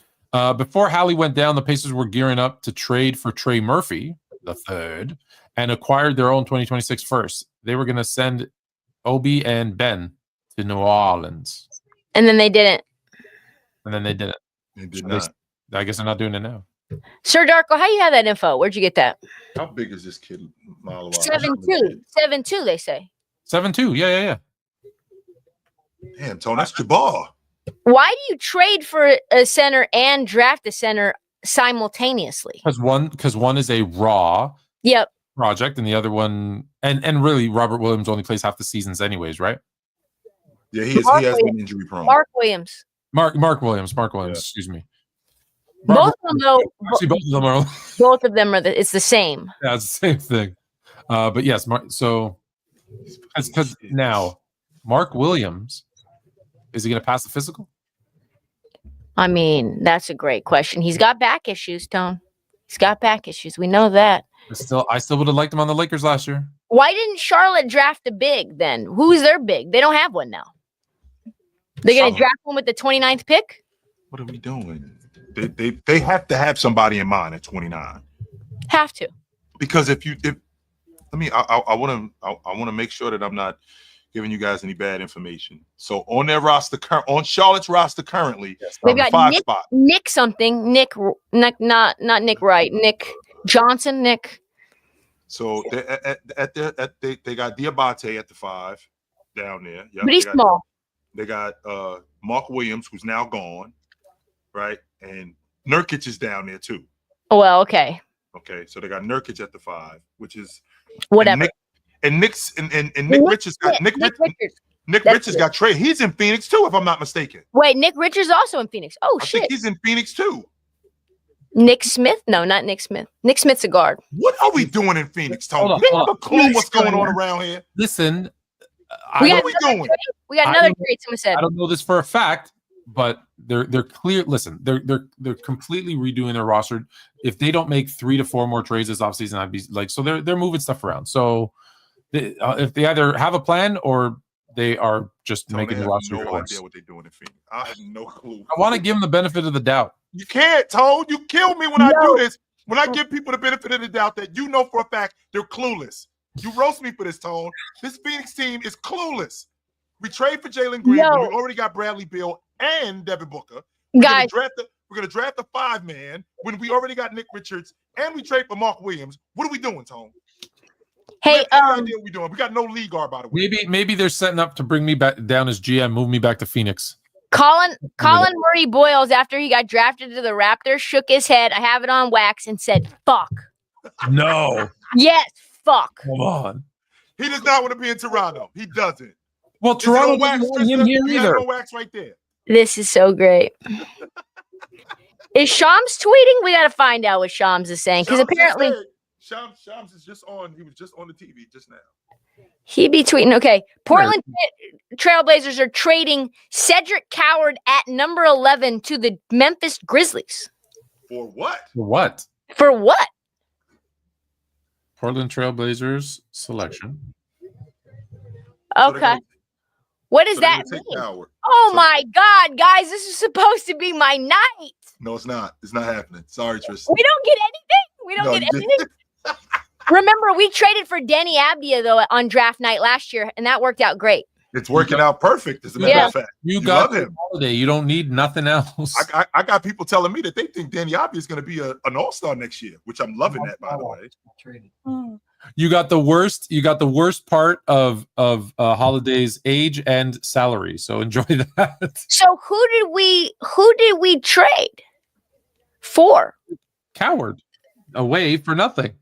But what do we get back? We get something back. Future considerations. Hang on for a second. Come on. I gotta hear Adam Silver again because I got to make sure that what he said was correct because he said that we gotta. Do we have a trade? What's going on, Mr. Silver? Hold on. I don't know what's happening, guys. Me neither. That's why I'm trying to get to the bottom of this right now. F is 562. What's up? I need to know. I need to know what's going on here. What'd y'all do, Blazers? What'd y'all do? Oh. So Malawatch. Malawatch is going where? Let's get to the bottom of that. So Malawatch, I think he's going. Hold on.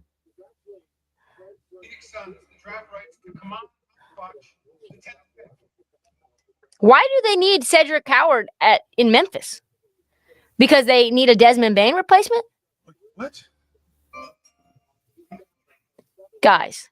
I just want to make sure we get into the bottom of this, Trysta. Hold on for 1 second. You will get to the bottom of it. Inquiring minds want to know. Tell me what's happening here. So Houston is trading Malawatch to Phoenix. Yes. Yeah, but the Grizzlies are sending the number 16 pick. We think we're getting Kasparis at 16 probably. A 2028 first round pick via Orlando and 2 seconds to Portland. I like that for Cedric Howard. So we trade back down to 16. Right. That's not so bad. Wait a minute. Houston takes not Houston. Yeah, Houston. Yeah, that trade was already kind of done. They made the pick Kevin Durant trade for Phoenix. They made that pick for Phoenix. Yeah. Right. Houston made that pick for Phoenix because that trade isn't officially official. Okay. Yep. So they take Kevin, then they trade him. So we're gonna give you Kevin Durant. Yeah. We're gonna give you the number 10 pick. You're gonna whoever take Malawatch, you want at 10, you're gonna ship him to us. Yeah, we'll just pick. Okay, I'm with you. All right, I'm with you on that. I got so it. the Grizzlies are sending the 16 pick and some seconds for and a first for Cedric Coward. So the 16th and the 2028 first round pick and 2 seconds for Howard. That's actually awesome. And it's a 2028 by way of someone else.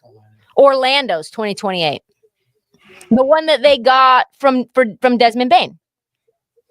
So the Trailblazers. They got 5 or 4. No, what they 4? Yeah, they did. So the Trailblazers clearly like somebody. They just don't like him at 11. Yeah. They think he's gonna fall. Because we've seen some flips. Kasparis. Yep. You've got Noah Essenwa. You're probably doing the math, and you're like, all our guys will be there. One of our guys will be there at 16. We got 5 guys. That's 4 way. We're good. Yeah. Okay. I don't hate that. Who are the Bulls gonna take? They always fuck up. They're staying fucking up. Except for I do like what's his name? The kid they took last year. You know who I'm talking about? He's from Chicago, but he sounds Lithuanian. Matas Buzelis. Oh yeah. Oh yeah. He's kind of a Cooper Flagg like jumping. I like him actually. I love him. Yeah. I love him. Yeah, Buzelis, Yeah. Matas. Matas. What do they quote unquote need? Everything. They need a big. Yes, because I'm out on Vooch. It's time to move on. You're out on Vooch? I'm out on Vooch. Yes. Vooch should have been gone 3 years ago. Hashtag so we already got our Tone. We already got our lead guard in Giddy. I'm not really sure we do. He keeps saying that. I keep telling him he's wrong. I love this kid. Can you please tell him he's wrong? I'm not. I'm telling you guys. You guys are gonna eat crow with Josh Giddey. Never. I promise you guys. Never. He can't shoot. Okay, he will. Here's the problem, Trysta. The problem is that him in that offense in Oklahoma City, it didn't work off the strength that he need the ball in his hands. SGA need the ball in his hands. We got a better player. So we're going to move off of that. So the shot selection and the shots that he was getting within that offense, which wasn't great anyway. Tone already knows how I feel about Oklahoma City's offense, which wasn't great anyway. Put Josh Giddey in spaces where he was taking a lot of bad shots. Fast forward to Chicago. Now they're building this unit around him, Kobe White, who I don't love Kobe White. Just so don't love him either. Don't love him either. I don't love Kobe White. Kobe White, though, in Indiana, I know they would never get that. But like he would be a nice little stand-in. Stand-in. Is he we just need a 1 year rental in Indiana, because that's kind of where you're going with that when I think about it in terms of Indiana. Just until we just need 1 year. 1 year. Listen. If I'm Indiana, I'm with you. I'm like, we just made it to the finals. The East is looking wide open. We can't let this be a down year for us too, just because. Yeah. Just because Ty went down, everybody else is fine. Yeah, like you said, even though I don't love Miles Turner, you still re-sign him, bring in someone to replace Ty as best they can for a year, and it's your chance to go back and maybe win. No. Yeah, he's not. He's too injury prone. You need someone that can play in the playoffs. What about CJ McCollum? Is he? No, he's not. He's too small. Remember, he's 6'2". He's 6'2", but I'm just. Do you trust him to run? No, but he did in New Orleans. He's not a 2, and he's not really a 1. He's another tweener or combo, whatever you want to call him. No, we can't do Colin Sexton. He's the raging bull. You can't go out and get him. He's not good enough. He's really not good enough. I'm taking this kid from Illinois, from Chicago. I'm out on Kobe. Casper. It does feel like a pick that they would. That's a good pick for them. Yeah, it's another Illinois kid. Mm-hmm. He's a big guard. Yep. Do a bunch of things. Mm-hmm. Yeah. We're off Kobe. Let him go. I don't think and Kobe's not whack. Let's make sure we clear on that right now. He's not whack. No. I think that this kid's got a better upside. 6'5", shoot the shit out the ball, can get to the rim. I'm gonna be the contrarian. I'm gonna go with the least likely person they're gonna go with. Newell. They would have grabbed Colin Murray Boyles if you wouldn't have. That's the kind of drafters I consider them to be. They're gonna take Asa Newell. Okay. What about Noah Essenwa? I thought he'd be off the board already. So, but that would almost make sense. Atlanta is trading number 13 to the Pels for the 23rd pick and a 2026 first round swap with New Orleans and Milwaukee. Wow. No one. So who do the Pelicans want? They want they want a big. So is it Thomas Schwarber? They drop all the way to 23. I'm thinking about like right now the kid that you just said, the big kid Noah. I don't think he falls past San Antonio at 14 because he's insurance for Wemby. Yeah, that's who he is. He's Kirk Cousins for RG3. That's who he is. Bulls pick is in. Noah Essenwa. There you go. What I say? You got it. You right. Come on, G. Did they take the big guy? They took Essenwa. Yeah, they took the guy that everybody told me the Raptors wanted, and they did not want. Oh, you think Toronto made a mistake passing on him? I think they made a mistake passing on him or the guy whose name I can't say. Malawach. I can't say anybody's name. Pocket watch. It rhymes with pocket watch. I've known people for 50 years. I can't say their name. It doesn't matter. My watch, pocket watch. I think I call him Jay because I can't say his full name. You can't say my name. you can't say the name Jermaine. You believe that? Yeah. That's wild. Mhm. This is the kid Noah. He's playing in the German league. I think he's playing for Ulm, if I'm not mistaken. Yo, we know more than some of these people that cover the NBA. What are we doing? What are you guys doing? Get on our page. Why y'all not here? Listen, I'm not even locked in like that, and we're what 12 picks in, and we're just we almost halfway through the first round. Come what on are you now. guys doing? Get on our page. Come on. Y'all clearly ain't doing your homework. I know somebody working for one of the big four as an NBA analyst, and they were like, I don't know any of these guys. And by the way, the team that he played for, they in the championship in Germany. Yes, he left to go to the which they encouraged, by the way. I was gonna say, didn't he not have a couple of workouts with some people because they were in? Yes, they're in the playoffs, right? That's a good pick for the Bulls. I'm not going to crush them. That's a good pick. No. They surprised me. They made a pick that made sense. You said who traded for 13? Is that the Pels? The Pelicans are definitely taking Carter Bryant. Yeah, That's Pelicans moved up for some, like they want someone. That feels like a Carter Bryant team, doesn't it? Like a Herb Jones, sort of like those long, skinny. All right, here we go. I think they take the kid from Illinois over Carter Bryant. You know what? I think that would be a better pick. I do think it's a better pick, Trista. It's a much better pick. Illinois. Yeah, but she wants him to fall to Portland at 16. So I do. You want the kid from Illinois to fall at 16? You like him? Yeah, I like him. Yeah. I like him. Sham said they moved up for Derek Queen. Did they? That's what. That would make sense because they do want a big. We got a bunch of agents in that room, boy. They're going. It's some people in that room that's not going to be happy about what's happening tonight. Yeah, we got some low budget teams getting some high profile players. Yes. Multiple. We got some trades of the worst variety going down. We got some picks of the worst variety going down. We do. Carter Bryant loves Herb Jones. I didn't know that. I love Herb Jones too. Me too. I'm a big time Herb. That's why I was so blown away by Dyson Daniels, Chris, because I'm so wrapped up in Herb Jones. I'm like, oh shit, you got Scottie Pippen over here. Yes. I didn't know it. Yeah. Tell her who introduced you to Dyson Daniels. My nephew introduced me to Dyson Daniels. He's like, yo, he's the one that told us about. I'm like, how much basketball are you watching that you tell us about Dyson Daniels? He's like, next year Dyson Daniels is gonna be on the only defensive team. I'm like, what? What are you talking about? Over what? He was watching overseas Dyson Daniels hoops. Yeah, and he's like, hey, watch out. He's gonna be an all defensive player in 2 years. Watch. And I'm like, he's telling me this. I'm like, meanwhile, I'm watching arguably the best perimeter defender in the game in Herb Jones. I'm like, what are you talking about, nephew? Here we go. He's up for defensive player of the year this year. Listen, he's averaging like 5 steals per game. Here's a story about Dyson Daniels that I heard from an NBA executive. So this is not trafficking in rumors.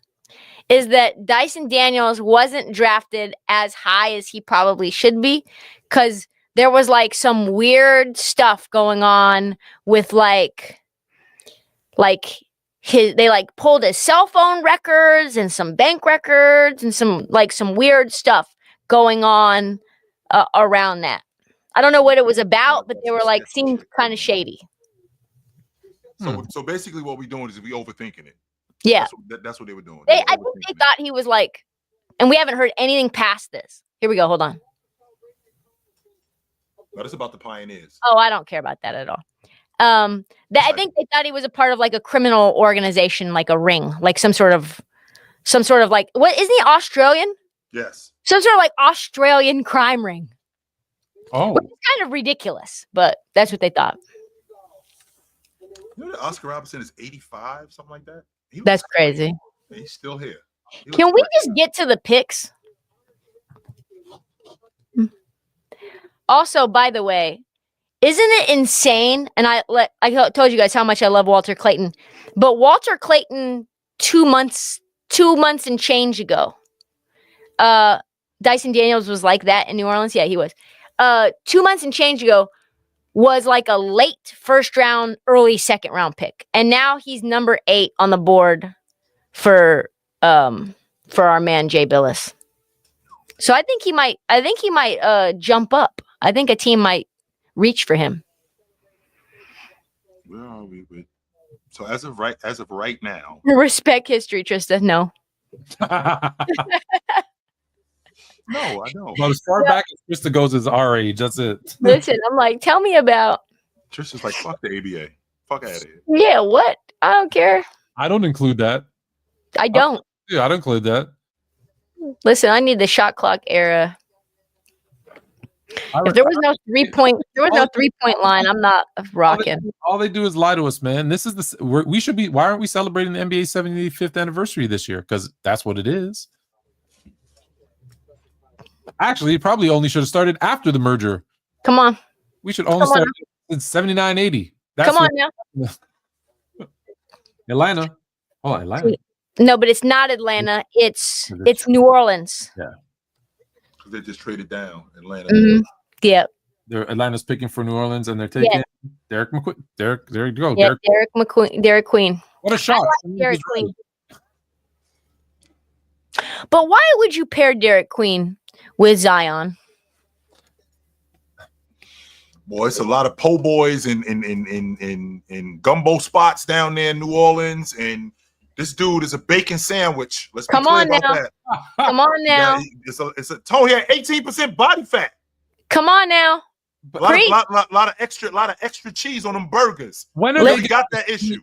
Free Zion is what they come need. on. We already have that issue, Tone. Okay. Do we need that issue twice? Free Zion. You know who really fell in this draft from early draft mock drafts is Liam McNeely. Liam McNeely has fallen like a rock. He was like a top 15, they had Portland slotted to take him at 11. Free Zion. Free Zion. He needs to free himself from his beignet addiction. But they're so delicious. Yeah, they are. And by the way, I like Derek Queen. I think his skills are ridiculous. 6'9" and 1/4. He is a facilitating, like a lot of touch around the rim, shoot the rock. Okay. I like him. I really like him. He can do more than Zion. How you feel about small guards? That's how I feel about big guys that aren't in shit, that don't stay in shape. I got a problem with them dudes. Jokic is like the only one. But Jokic showed me that he's committed. He dropped 35 pounds in the season. Yeah, he did that. So Jokic, and it's not a coincidence when he dropped 35 pounds, he ended up winning the league MVP. Mm-hmm. It's not a coincidence that he did that. I got a problem with big guys that don't take care of themselves. I got a huge. So you don't like Shaq. No.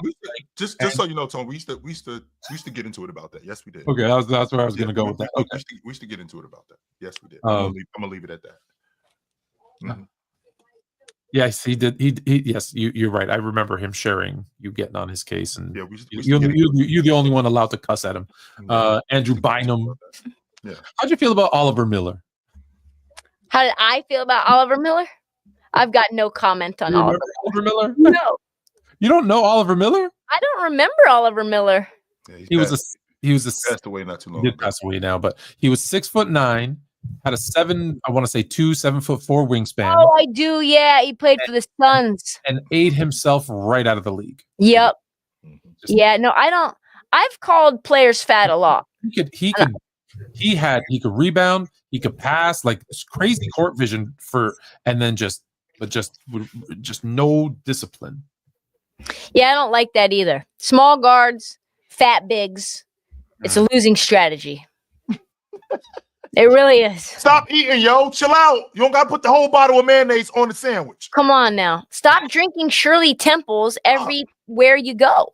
Who was that at the parade said, "I don't want champagne. Give me a Shirley Temple"? J-Dub. It was J-Dub, wasn't it? Yeah. Which I'm comfortable with that because... Like I know that he ain't going. I know that he ain't on that other stuff. So was their parade really? I don't know if I got Sintel. Like, was no one actually there? No, It didn't feel like anyone was there. It really did, Tony. It looked like those people had other things to do on that day. It did That's not shut the small city market down. teams can't be winning chips. Yes. Indiana would have won though the chip. That place would have been packed. Insane. Basketball. People kind of sleep on the fact everybody knows about Hoosiers and Indiana basketball culture, but they act like that doesn't translate to the NBA, and it does. Oh yeah, 100% does. Yeah, that would have been a holiday. That Monday would have been a holiday. So San Antonio is picking who? San Antonio. Do they take Carter Bryant? Who's left on the board? Do they take Carter Bryant? They already got Castle. They got Wemby. Yeah, Carter Bryant. Yeah, Carter Bryant. I think Carter Bryant. Because he's a wing. He's a 3-4. Did I say it before they said it? Yes. I think they take the kid from France. I am kidding. I am kidding. The kid from France is already taken. Bulls. Behringer? Oh, no. He's not. Mm-mm. That's what I think they go with. Who? I love Carter Bryant. Look at him with the little open joint. You can see the little pecs working. They did take him. Yeah, they did. Yeah, they took him. Mm-hmm. Have I not? I have been. You've been pretty bang on, except I don't know about the Ace Bailey one, and you definitely didn't get the Raptors. I didn't get Raptors or Ace Bailey. I had no clue Ace Bailey would go 5. No clue. That was delicious, though. I like this pick for San Antonio, though. Yes, so do I. So who's at what? 15? 15. OKC. They are. They're taking Kasparis, I bet. Well, they already have Topic, so no, they don't need him. No. No. You got to get a big, right? Yeah, I think Thomas Sorber. Mock draft that we did has Joan Behringer. Okay, from France. From France. That's what I think he's going with. I think that's who you said too, Jay. Yeah. How about this kid Bryant? How about his grandparents are deaf? How cool is that? Like he knows sign language. Yeah, that is dope. That's kind of dope. No, it's not No, cool I think that he's they're deaf, deaf. but it's cool that he knows sign language. That's what I mean. I don't mean it's cool that his parents. No, I think can't he's see or deaf. can't hear. No, he's not deaf. No, he knows sign language. His mother's parents are deaf, so he knows sign language. He's fluent in sign language. Do you think that dude with one arm is going to get drafted at some point? No, Tone. Mm-mm. Why? I feel like someone should draft him. Oh yeah, he was. Yeah, he's his grandparents. Yep. Tone. So you being the aficionado, the Stanford, the higher of high. What is a dude with one arm going to do to help us, Tone? He's gonna allow the old heads to say he has no left. Oh my god, that's ridiculous. No. Also, Carter Bryant is kind of like that same body type of Ace Bailey. Doesn't play the same way, but same body type. But that's why I liked Ace Bailey. So maybe this is they did their job. I think this is a good pick for him. I think once they figure out their guard situation, I think they're going to be happy with this. Yeah. Who are they going to? They're going to take that French kid, right? Yeah. I'm pretty sure. Does OKC are they keeping that pick at 15? It looks like they are, but I'm not sure. We haven't gotten any announcements yet. We'll look at the chat. So they keeping that pick at 15. I think they go big. EJ, thank you for saying I'm funny. By the way, that's really all I strive to be. Yes, Trysta definitely got jokes. Yes, she does. Trysta definitely got jokes. 100%. They could take. Man. Hey, by the way, Raging Red X, shout out for Raging Red X for becoming a member. This dude right here. Yeah, shout out to Raging Red X. On the screen when it happened. What does that mean to be a member? Tell me about that. So when you subscribe to be a member of our thing, we shout you out. Got it. Mm-hmm. But it's different than the super chat. Yes. Yes. Like anybody. You're a monthly member, and so after the third month, we'll pull you up on because we'll bring people on and let them. Ask you guys have built a dope community. I got to learn from y'all. It's working. It's working. We listen. It's all about them. It's all about them. If it wasn't for the chat, man, they keep us going. That's literally why the Gen Z people would be like, "Yo, chat." It's because they're just so perpetually online that now their friends are just the chat, and the chat is just their friends. Who I've never seen, by the way, Trysta. Just so we clear, I've never seen this person before ever, but we chatting. Chat. Yo, chat. No, well, that's not actually true. Well, it is true, except the one time. So, funny story. I'm at my son's baseball practice, and where they practice up at the kind of top of the hill from the diamond is like a community center, whatever. I have to go to the bathroom. So I as I'm walking out, I see that there's a basketball court, an indoor basketball court. So of course I'm like, oh, I wonder what's going on in here. So I pop my head in, and sliding doors open, and I'm watching them play for a little bit, and I'm like, all right, I get back to the baseball game, right? And someone runs out, and they're like, yo, go, yo, what? You're him. I go, him who? You're Fluent from Player's Choice. And I go, yeah, I guess. Oh, I'm EJ74332 from the chat. I was talking with you guys yesterday. What up? And I'm like, oh, cool. So the one time I did meet the That's dude. crazy. That we never see the dudes from the chat. EJ, shout out EJ722. They do need a backup big, OKC. That's what I think they do. I think they take Thomas Sorber, the backup big from Georgetown. It's one of they need someone when they ultimately cannot have Hartenstein there anymore. What happened to our man Jay's camera? Jay went to get a drink. Got it. I want a drink. Is that what you have there? Is that a dog or a cat? It's a dog. Oh, He's okay. a puppy. Okay. I just saw a little. Did you see him walking in front of the camera? Yeah, I saw him walk, and then I heard a weird noise, so I wasn't. He just got a vaccination today, so he's a little sore. See, there he is, right there. What up? What up, EJ? What up, EJ?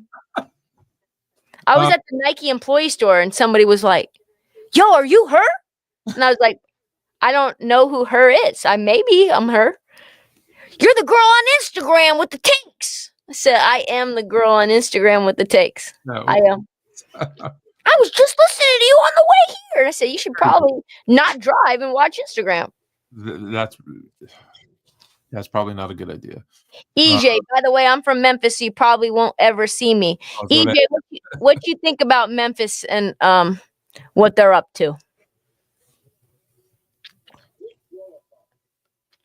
Were you on Around? You were on Around the Horn?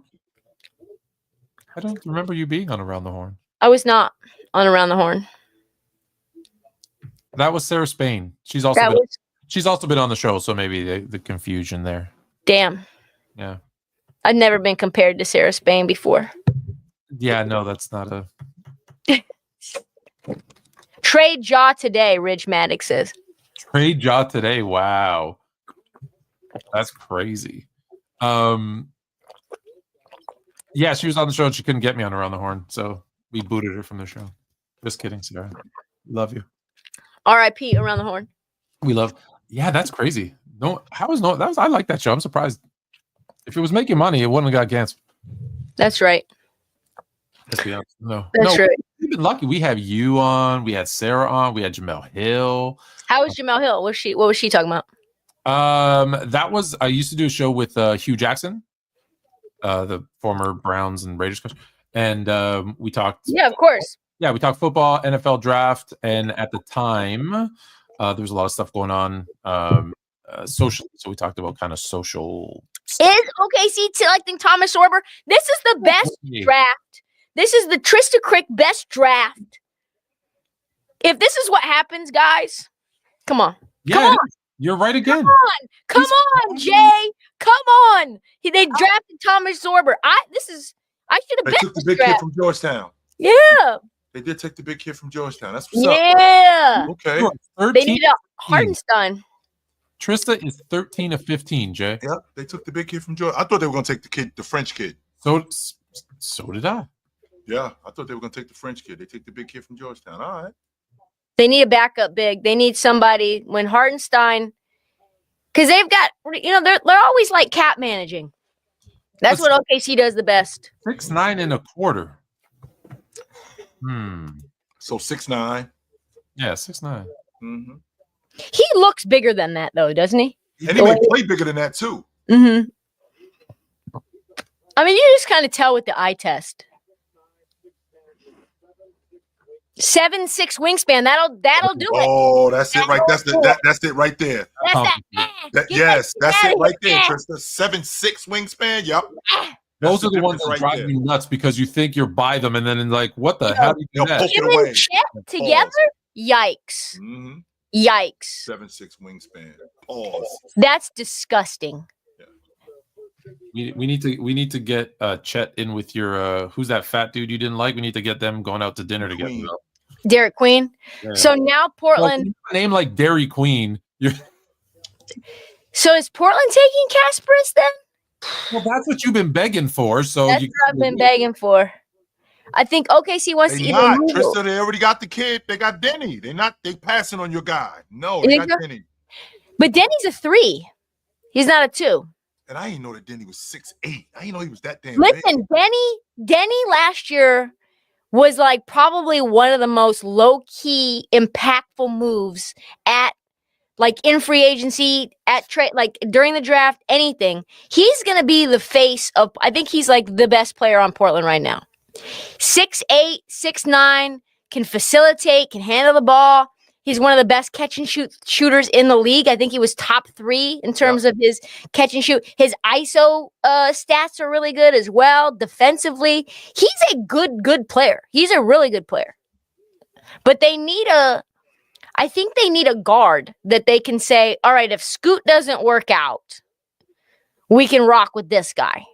I think you mean when Scoot doesn't work out. Come on, don't do that. Yeah, Tony and I have been at odds about this. We're not doing that. He's not. He's gotten better every year. I'm sorry, Tony. He didn't turn into Russell Westbrook like people thought, or John Wall or some shit like that. No, that's not what it is. But he's still going to be a viable point guard. I think he could be close to a 20-10 guy. I think he could be that. Yeah, I like Scoot. He came around in the back half of the year too. Yes, and I'm really curious about what Shaden will turn into. And I know he's a Canadian. And so you're familiar with Shaden's game probably a lot. He's just so up and down, man. When you watch him, everything looks like it should work perfectly. Tony, I didn't know Shade was Canadian. I didn't know that. Where's he from? Yes. I don't know where but yeah, he's another one of us. He's another one of us. We're all over the place. I did not know he was Canadian. My fault. I'm sorry. We you know what we do. We just take all the finals MVPs. They were calling him Maple Jordan.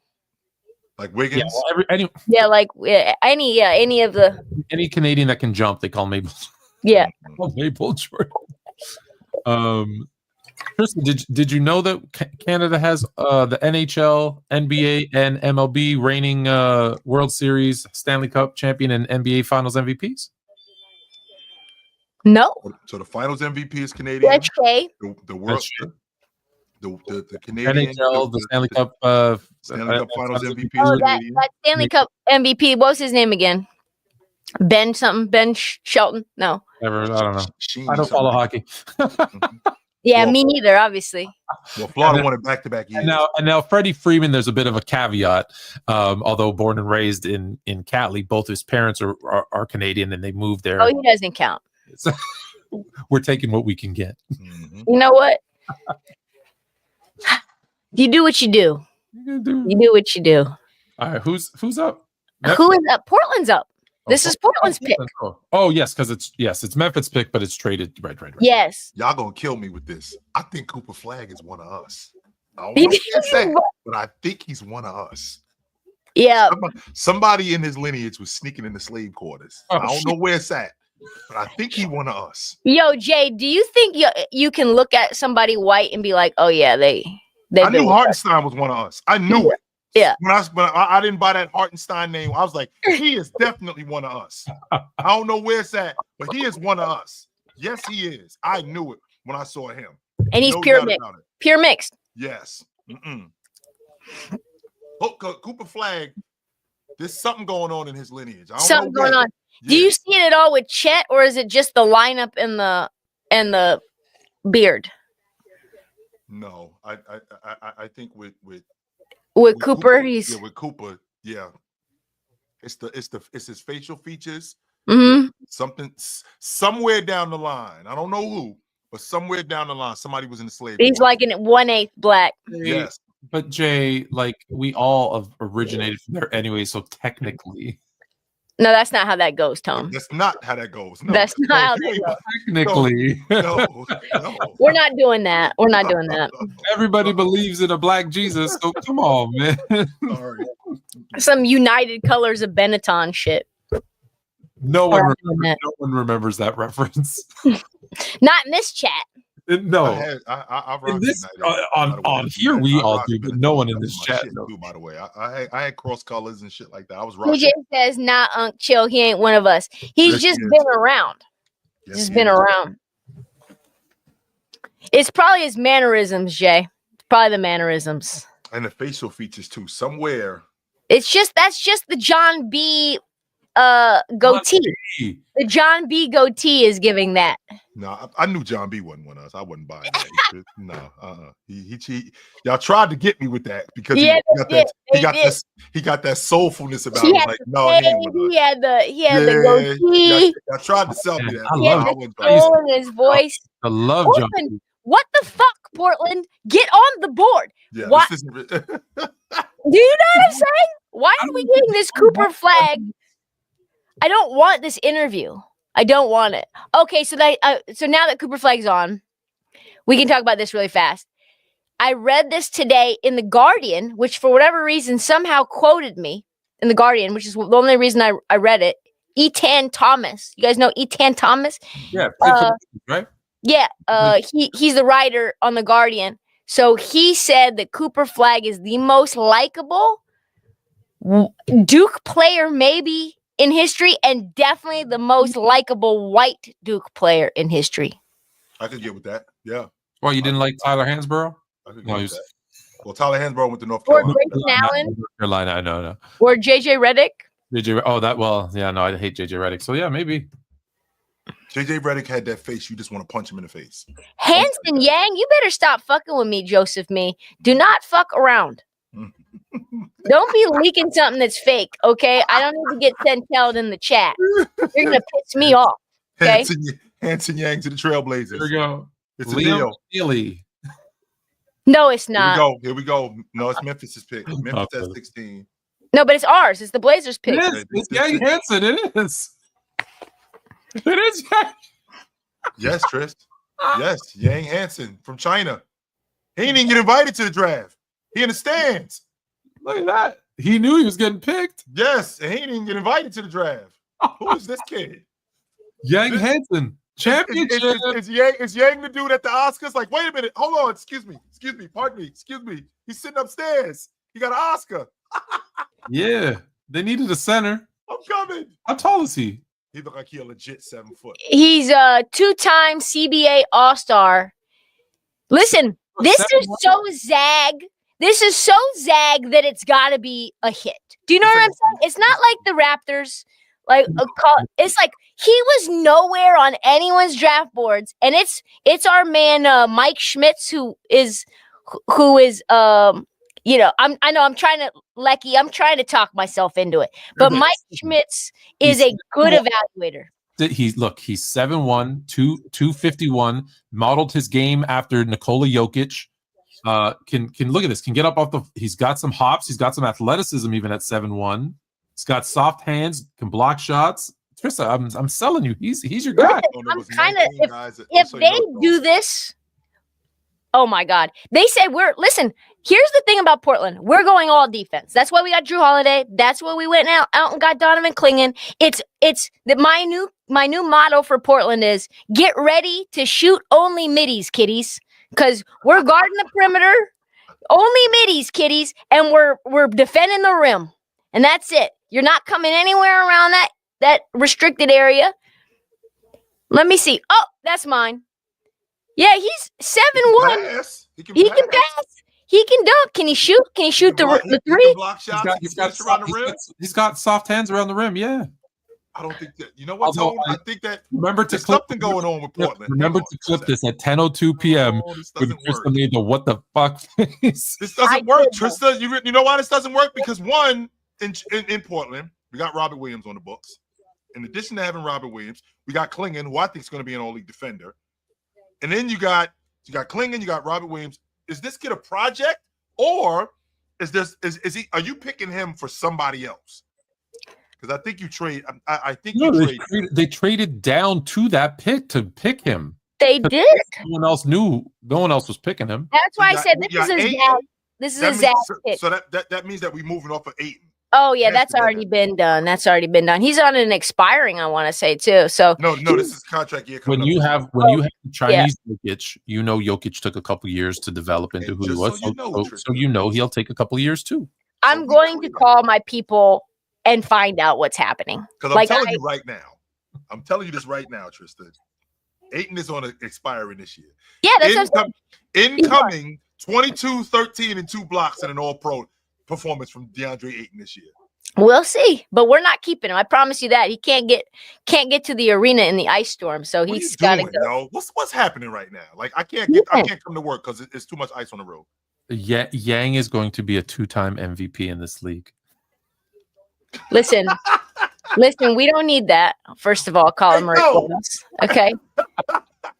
We got the Guangdong Tigers Jokic, he said. That's hilarious. The Guangdong. The Guangdong Tigers Jokic. I'm straight for the rest of the night after that right there. Who you play for? Guangdong. Oh, man. Guys, I'm not going to lie to you. He may be really good, but I'm not as excited by this pick. I'm going to need to figure out what the people are saying online. Like Sam Vecini, I'm going straight to Sam Vecini, finding out what he has to say. Yo, to pick him and pass on the big kid from Stanford, who I thought he's a big deal. I've heard about him, Max Raynard. I've heard some good stuff about him.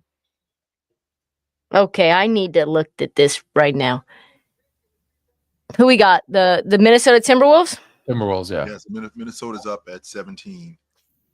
Did they take Walter Clayton? No, Joan Behringer. There we go. Yeah. There we go. That's a good pick. They said Rudy Gobert, au revoir. That's why they were trying to trade for Kevin Durant. They were trying to trade Gobert. He's gone then, right? He's got to be. He's not sticking around. They said we'll get sticking around. He's sticking around. That's why they drafted another French guy. Yes, we all sticking. He is sticking around. He's sticking around. Yes, they're gonna pair them together. Mm-hmm. Like they tried to do with Cat and Gobert. That worked well. They didn't go to the Eastern Conference Finals. It did work. Western Conference Finals. They did. They did. If Cat played the way he played it in New York, they would have been just fine. Where's your boy going? The one you wanted? I don't know. Why is he sliding so far? Who you wanted? I wanted Kasparis from Illinois. Yep. Okay, here we go. The Portland Trailblazers have selected the 20-year-old Qingdao big Hanson Yang. He has several intriguing skills. Anytime a player is this big with elite passing vision and touch around the rim, there's going to be a lot of intrigue. I worry that it's going to be hard for Yang to actualize those things in the NBA because of his high-hipped frame, lack of explosiveness, and lack of lateral ability. Even though skill absolutely matters with players like this and what makes them special, the guys who tend to make it are the biggest bullies on the court. Think Jokic, Sabonis, Vucevic, Karl Anthony Towns. They can all put their shoulder into big men and move them back. Yang doesn't have that ability, unfortunately. His defensive translation to the NBA is a major question. I love big skilled centers who can give you the chance to play 5 out. I don't buy Yang enough as a shooter, and I don't buy the functionality of his game against the best athletes in the world. He's absolutely worth a stash in the mid-second round. In case this changes, I just don't know, guys. I just don't know. Mid first, right? Yin Yang. Golly, why not Kasparis? I guess we said we don't want to make Scoot feel uncomfortable. Well, I don't think he did that. They did that. They heard you laughing at the Raptors pick, and they said, "We'll show you." No, honestly, I'll be surprised if he dropped past the Heat at 20. Who's that now? Kasparis. Yeah, I'll be surprised if he dropped. I don't think he drops behind. I don't think Brooklyn lets him pass them. I bet Portland Twitter is on fire right now. Like, what are we doing? Oh my God. I'm like actually shook. Hang on for a second. What? Let's see here. What?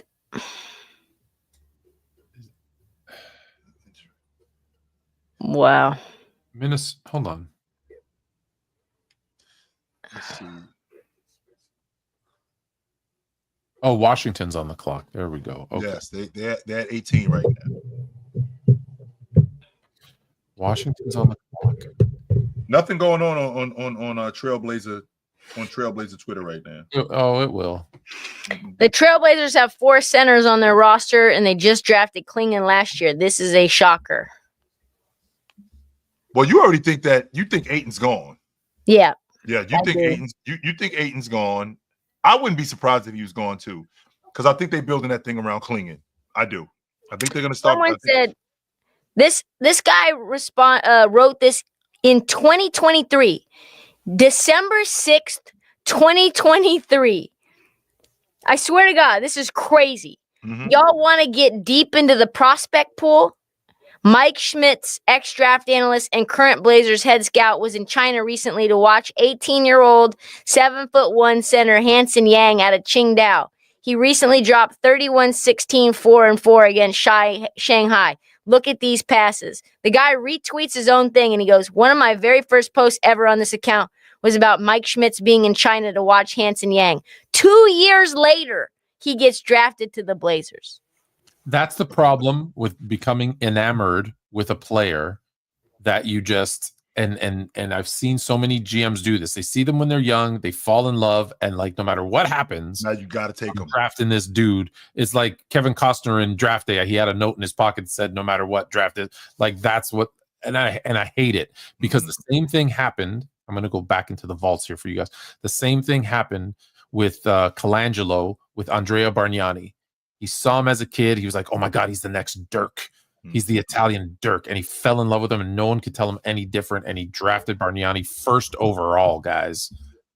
And you don't even know who Andrea Bargnani is. Yeah, He did have that one 24 game season. That did happen. Yeah, he did do that. He did. Yeah, he had that 124 game season where he tricked me. Where I was like, wait a minute, this kid might be. Yeah, sure. Yeah, he might be the real deal. No, he wasn't though. But I haven't bought Ital pasta since. No, he. No, who's the Wizards take here? The Wizards. Here we go. Back to back picks from France. Yeah, they've got a lot of international players that they're interested in. Let's see here. Who's left on the board? You got Asa Newell. Asa Newell, your Casper. You got Kasparis there. Well, I'm really surprised that Kasparis has fallen this far. Nick Clifford, Nolan, Traore.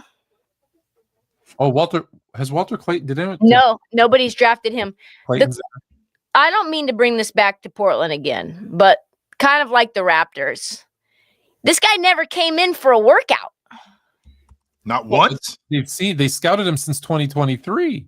They're like, we don't need him to come in for a workout. We've seen him 17 times. We've gone to Shanghai and saw him. Yeah, they didn't want to tip their hand. I think he's getting moved. Wizards taking Walter Clayton is what the chat is saying. They already got booked. They already got Bilal. Yeah. Well, no, different position.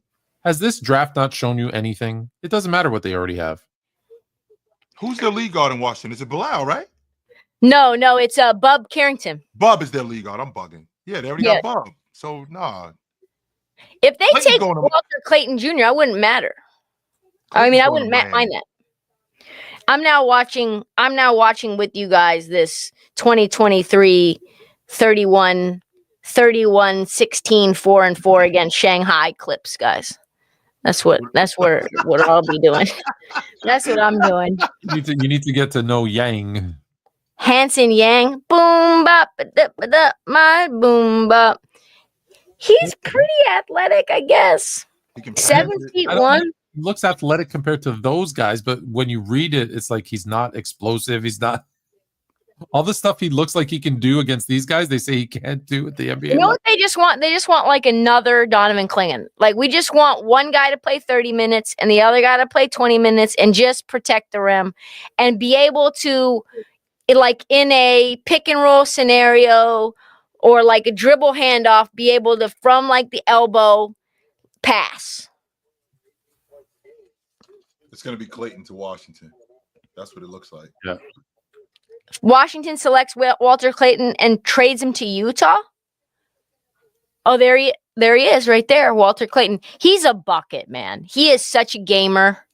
I thought he was going to be honest with you, Tris. I thought he was going to fall to 20. And I was like, there's no way Miami lets him pass them at 20. No way. He's so good. Especially that Florida, happens. like a Florida player too. He like in Miami. Well, he's an athlete, which I didn't know. Did not know that. No, he's ridiculous, man. You can't teach wanting the ball. That one fall away, fall to the side, fade away in the right corner, 3 to put them ahead in the tournament. I was like, this kid is nails. When he went crazy against UConn, when he did the Tyrese Halliburton, he did it before Tyrese Halliburton, ran into the paint and then ran back out to the 3-point line, hit right in their face to take the lead. He's insane. I want to see what his measurements are. He's like 6'1". He's a small kid. Ugh. I know. But his shot creation is out of this world. I agree. He's small.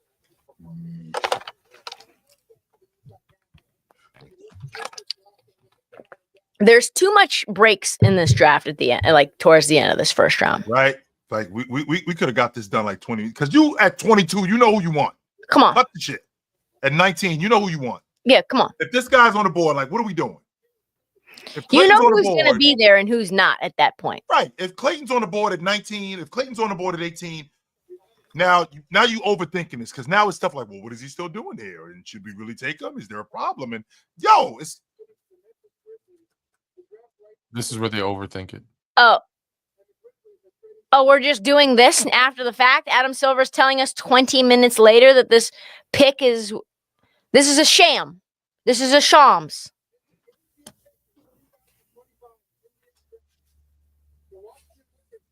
Washington, they do take Walter Clayton Jr. Are you guys ahead? No. Are they No, taking him for real, or did they draft? Did they trade him? They took Clayton. Yep. That's Proposed, but it says a proposed trade to Utah. okay. Took him. But it is looks like it's for Utah though. Okay. That's a great pick. Another guard.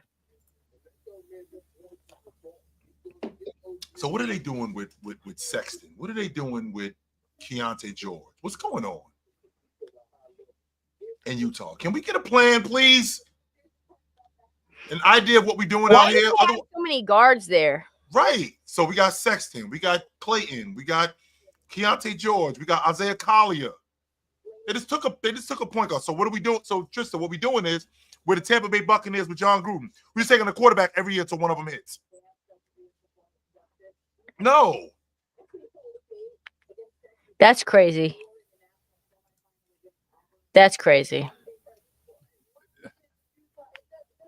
What are they doing? I don't know. Okay, I like Walter Clayton though.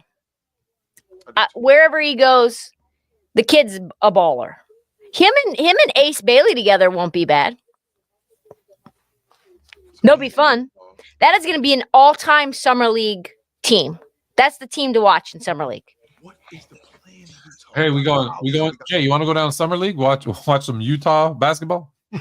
Yeah, why don't you guys come to Vegas for a couple of days, see Cooper Flagg? I'll be there the 9th through the 15th. I'd love to meet up. If I can do it, I'll do it. When is Come that? through. I think it's the 10th. The first day is the 10th, and it's like the 10th through the 21st. I'm just going to stay till the 15th, like just when the actual real rookies play, have a couple of nice dinners. 6'2", 200 pounds. He's not 6'2". No. He ain't that big? No. But he is 200 pounds. He's strong. He's got range as well. And the thing is, he can get separation. And I like his shot profile. He has that little like delay, that can prevent his shot getting blocked and then the release. I like that. I don't know if you guys are like a two-piece or one-piece shot fan, but he's got kind of like a little two-piece shot. I'm a one-piece shot fan. Yeah. You like the Just get it off. Just get it off. Pause. Yeah, get it off. Pause. I'm sorry. I forget where I live sometime. I live in a different age. Yeah, I gotta remember, Tone. I'm in a different space right here. That's suspicious. That's weird. I live in a different space. We live in the pause era. We do. I don't care. I just say it. You know me. You have to just say it. I don't care. Okay, so this end of first round scenario is just a little befuddling in terms of the decisions made. Well, because I don't think this kid people, you said something earlier where it should go faster because they should know who's on the board, who's not on the board, Yeah. and they should make their picks. But I think it's the opposite. I think if someone falls, they get too much into their head and they're like, why did they fall? What did we miss? And the other GMs are like, I try to get too cute. And they're like, oh, this second rounder might be, that guy, that Jimmy Butler, that Jokic. Come on. And they try to get too cute. I'm telling you, that's you mean like Milwaukee? You mean like Milwaukee passing on Ryan Dunn? Because that's just starting small forward right there and letting Phoenix have him. Because now you overthinking this. They're overthinking it. I'm telling you. They all think they're geniuses. You're making this out to be more than what it is, and it's not. You got the 19th pick. So we got Brook. Who's back on Brooklyn? Brooklyn. I don't think the kid from Illinois drops past them. I mean, they have 4 more picks, so he'll be in one of those picks most likely. They got Igor Demin and Casper. Oh, they got 19, 22, 26, 27. Like, what is going on? Yeah, I don't know how they take them all. They should start them all. Make a new Fab Five. Is that your son right there? Just dapped up Walter Clayton Jr. Tony? That kid looked just like your son. He should be in bed. What's he doing out in New York? Yeah. In Brooklyn. You know what? Dapping up Walter Clayton for. That's the problem. I wouldn't be surprised. So my brother's at the draft, and he definitely would take him and throw him in there.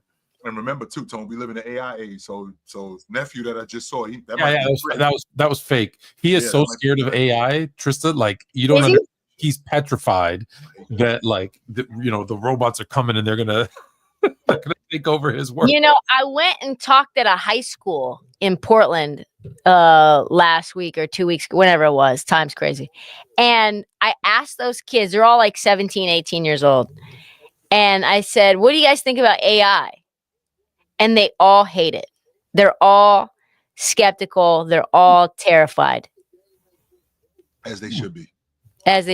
But you would think that they would like it and embrace it because, young kids these days, they embrace technology.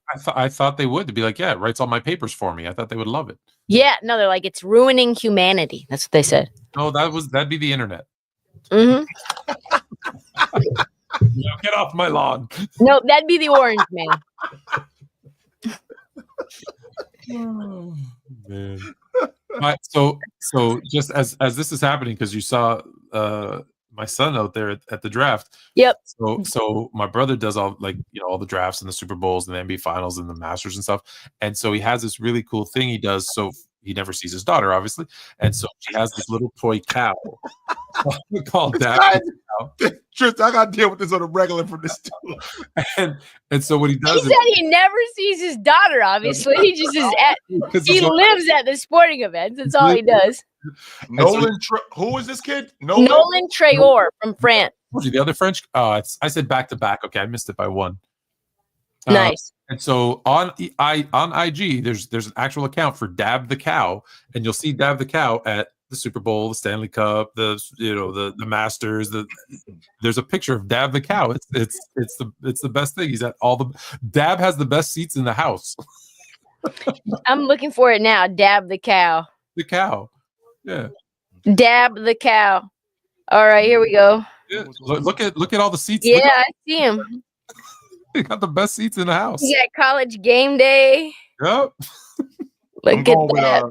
I'm going with Miami. Miami takes the kid from St. Joe's, Fleming. Miami. Ooh. Oh, yeah? Yeah, I think they take the kid from the 6'8" wing from St. Joe's. Ridiculous athlete.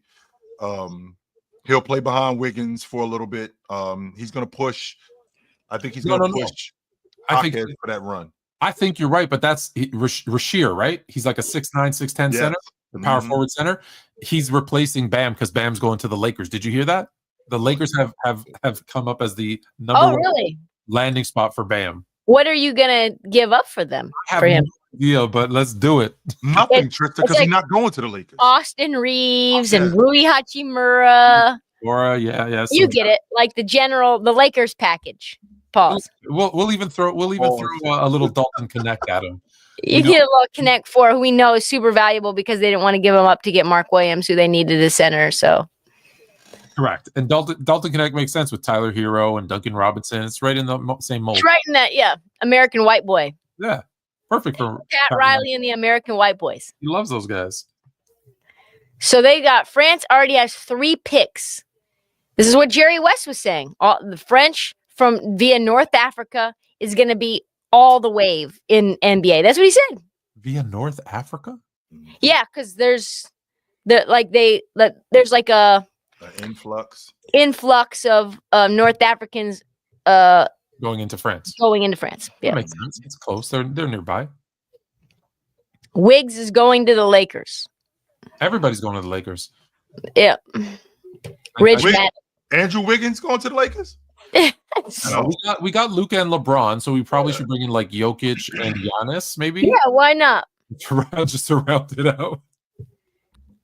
You know what we should actually try to get a center. We might want to talk with Portland about getting Yang. Listen, how about we trade you guys Rob Williams and DeAndre Ayton? Both of them. Both of them. You know What? what? By the way, both. I'll take them both. And then we want, who do we want? We want LeBron. You can have LeBron. Hand him over. Let's go. Hand him over. We want Get LeBron. James in Portland. Get It's- James up in Portland. It'd be Drew, Denny. It would be Tamani Kamara, Braun, and Donovan Clingan. Does that team win a championship? Y'all win this. How could you forget about Mbop? Y'all losing the playing tournament with that crew. And then bop bop bop my boom bop. Center. Mbop. They said Hanson Yang. I said, stop fucking with you. You heard me. We have to clip that. Stop fucking around with me. Stop playing with my money. I'm gonna clip that and send that to everybody. I I was over at even Pat know that Riley. was- You know how old Pat Riley is? 77. Try again. How old? Trysta. I'm Siri, can you tell Trysta how old Pat Riley is, please?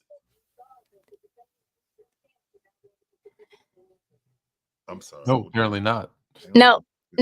We got Unc over here. Siri, how old is Pat Riley?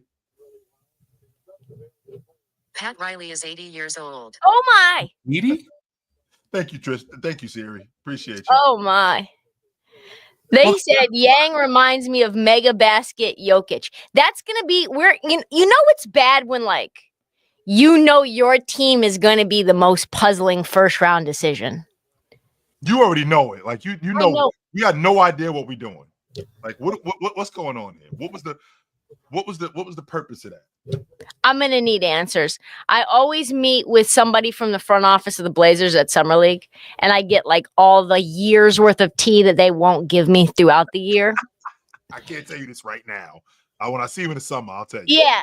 I'll send them messages, they just won't respond, but like they'll tell me everything in the summer. And we're gonna need all the answers on Hanson Yang. I'm gonna need clearly it's a Mike Schmitz pick. He's got Jesus take the wheel. Mike Schmitz has taken the wheel. Because I know Joe Cronin doesn't know a thing about Hanson Yang. Miami taking Casper. Does he have any idea about Hanson? Mbop, yeah. He's like our age. He's already got a nickname. Trysta, does he know anything about Hanson? Like you just said. Oh, the player? No, I don't think Joe Cronin knows anything about Hanson. I think this is Mike Schmitz. Has Mike Schmitz all over it. Joe, you got So no did idea. Scoot. In fact, Scoot was a Mike Schmitz. Why I say Mike Hansen? A Mike Schmitz like dream. He interviewed him. They did a whole thing. I watched like a whole 20-minute little mini doc where he did it behind the scenes. It's like, well, it's gonna be Scoot regardless. He's in love with Scoot. He's in love with Hanson.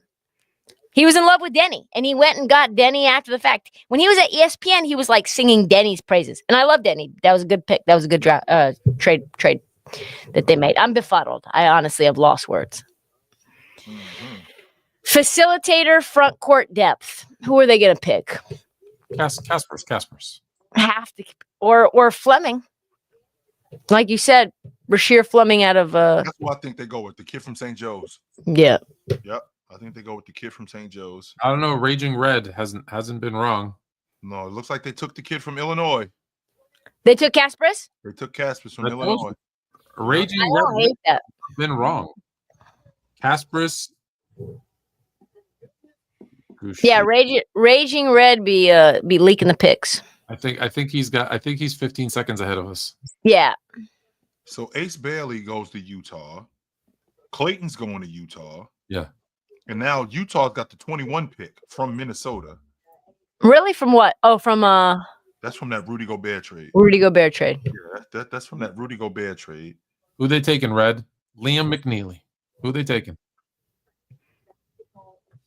They're not taking Who's up Jason next? Richardson. Who's left on the board? Who's up next? McNeely. Utah. Richardson, Utah again. Utah. So Liam McNeely, Richardson, the kid Newell from Georgia, Clifford from Colorado State, Yeah. Will Riley. I think it's the big kid from Stanford. I think that's who Danny goes with. I'm not feeling that kid, Danny Maxim? Wolf from Michigan. Yeah. Because to take the big kid from Michigan, Wolf. I mean, what are you doing with Walker Kessler then? Yeah, We're gonna get crushed tonight in the. Who's when the grades come out for each team's draft. Fail. Can Portland get anything below and Toronto get anything below an F? Is there an F? Sam Quinn thinks when the franchise is selling, they took Yang to appeal to the China market. So when the franchise gets sold, they want to sell it to a Chinese to a Chinese family.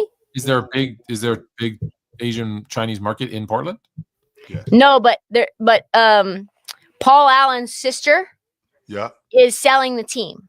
Okay. And so they might be trying to attract a Chinese owner. Someone from China? Someone from China. Literally from China. China. I gotta get a little more tan and I can do it. So this is actually not Utah. It's not Utah's pick, right? Because there's a proposed trade, so it's actually Washington's pick. Is it? Yeah. So so whoever they go, they're actually going to Washington. Okay. Got it. It's a little confusing. I'm not gonna lie to you. I'm trying to make sense of There's been a lot of these little. There's like little mini trades where there's a 3-team, and you're like, okay, you're getting the 24 and the 17. Mm-hmm. We already stuck it out through because I was to be honest with you, Trysta, tonight I was like, all right, I'll hang around for like the first 10 pick, maybe first 15, but I'm already on this date. I'm sticking it out. We're sticking it out. We're here. We only got a few more picks left. I'm sticking it out. I'm on a date till a duration. Yes, I'm not gonna leave you with the check. I'm not. Nah, I'm hanging. Yeah. Couple more picks should be coming up for a nightcap. Mm-hmm. Yeah. Hey, yo. Hey, yo. So you have no idea what I got to deal with this dude on the regular. I've been actually trying not to press the buttons, but I'm like, what other buttons do you have? Hey. I got a lot. I got Jay's favorite. Hey, you know what? I've got this water, and we've got this red version. We got a red bottle, and we got a David Beckham version here. And we got a blue version. I love you, Kanye. That's crazy. Owner-wise, yeah. So Utah's. This is Utah's pick, and they're gonna. I'm sorry. This is Washington's pick. Utah's gonna pick, and it goes to Washington. Yeah. So Utah is basically picking for Utah right now. Owner-wise, they take the kid from China and they finesse prospective buyers that they have someone to market to a Chinese fan base. It's all business. We're doing an all business draft pick. Yes, you are. Yes, sir. Yes, and they're like, okay, fuck it. We're probably not getting anybody good at 11 anyway. If you can't win, we'll win, drop back. If you can't win, make money. If we can't win, make money. That's what the Chicago Bulls always say. That it's actually in Jerry's office. There's a Nugget source just texted me Chinese Jokic about the Blazers' surprise selection. Mm-hmm. Sure. Yeah, it's Jake Fisher. So I'm gonna text my nugget source right now. Pause. Pause. That's not a pause. My nuggets. Oh, fair enough. Yeah. I didn't even think like that. All right. Let's see what's up. How we feeling about this Yang kid? I put a text out to the Nuggets, a Nugget scout, and we'll see. I feel it. See, he won't know any. I want to mess. I want to. I'm friends with the assistant coach of the Jazz. I'm like, I feel like I want to message him and ask him what's going on, but he'd be like, I don't know. I just coach it. Yeah, I can't get you. I don't deal with that stuff. Know nothing. EJ's. Oh, Dion Reed. I love this. I've been following Trysta since 2021. She's been saying, dude's been saying, I guess I'm the dude. Be saying funny stuff in chats to D-Lo Casey show. Or maybe then another dude has been. Oh, EJ's been following me. I get it. That's terrible. I'm terrible. That was bad. I still don't understand what that meant. I think EJ's been in the chat since 2021. In the D-Lo and Casey chat. You guys know D-Lo and Casey from Sacramento, the Sacramento Kings guys. No. And they are hilarious. They're hilarious. D-Lo and Casey? Yeah, they're kind of like vibe like you guys, where it's like chat show, like not a lot of like interview style, just everybody's kind of like chopping it up. Yeah. Super fun. Good dudes. And I'm going on record too. The kid from Auburn, Johnny Broom, he ain't getting drafted. Janai, but yes. Did I say Johnny? Janai, I'm sorry. I don't think he's getting drafted. Listen. I still got a little PSD that I didn't get drafted last year, so I don't even know how I'm. You did know that, Trysta, that he put his name in the draft. This one over here. I don't know how. Yeah, he announced his free agency. He put his name in the draft, and he was. No, first I was in the draft, and now I'm a free agent. Yeah. Okay, we got a Nugget source back. Okay, that was quick. He won't talk to me about how he feels about the new GM, but he'll respond to this message. All right, hold on. I'm getting a little response. Responses. Okay, he said, I'm a fan. Was one of my favorite interviewees during the combine. He has a great personality. Passing skills are highly, highly impressive. That's on Mbop? That's on Mbop. Okay. Yeah. He's a fan. Okay. Right, the Nuggets, they be drafting good players. And he said, unfair to compare anyone to NJ. NJ, yes. Mm-hmm. How does he feel? I wonder how he feels about Colin Murray. Colin Murray Boyles. Probably not good. You know, the Nuggets actually don't have a pick in this draft because of the Aaron Gordon trade. Oh, we're up. Here we go, Utah. You know who this guy is? Will Riley. Utah's doing some things that I'm actually very excited about. Just getting weird. You know what I mean? Just getting weird. Will Riley. I don't know him. That's not what I wanted to do. I see that. Oh, damn. Will Riley. Carter Bryant considers himself a mini Tumani Kamara. That's a really good pick. From Illinois? They're calling Sorber and Chet sorbet. Sorbet is disgusting, by the way. What do you mean it's disgusting? Sorbet is delicious. Sorbet is delicious. Delicious, Jay. You gotta have a little lemon sorbet in between courses. It just cleanses the palate, bro. Oh, it's disgusting. I'll throw up with the sorbet. That shit. Listen, next time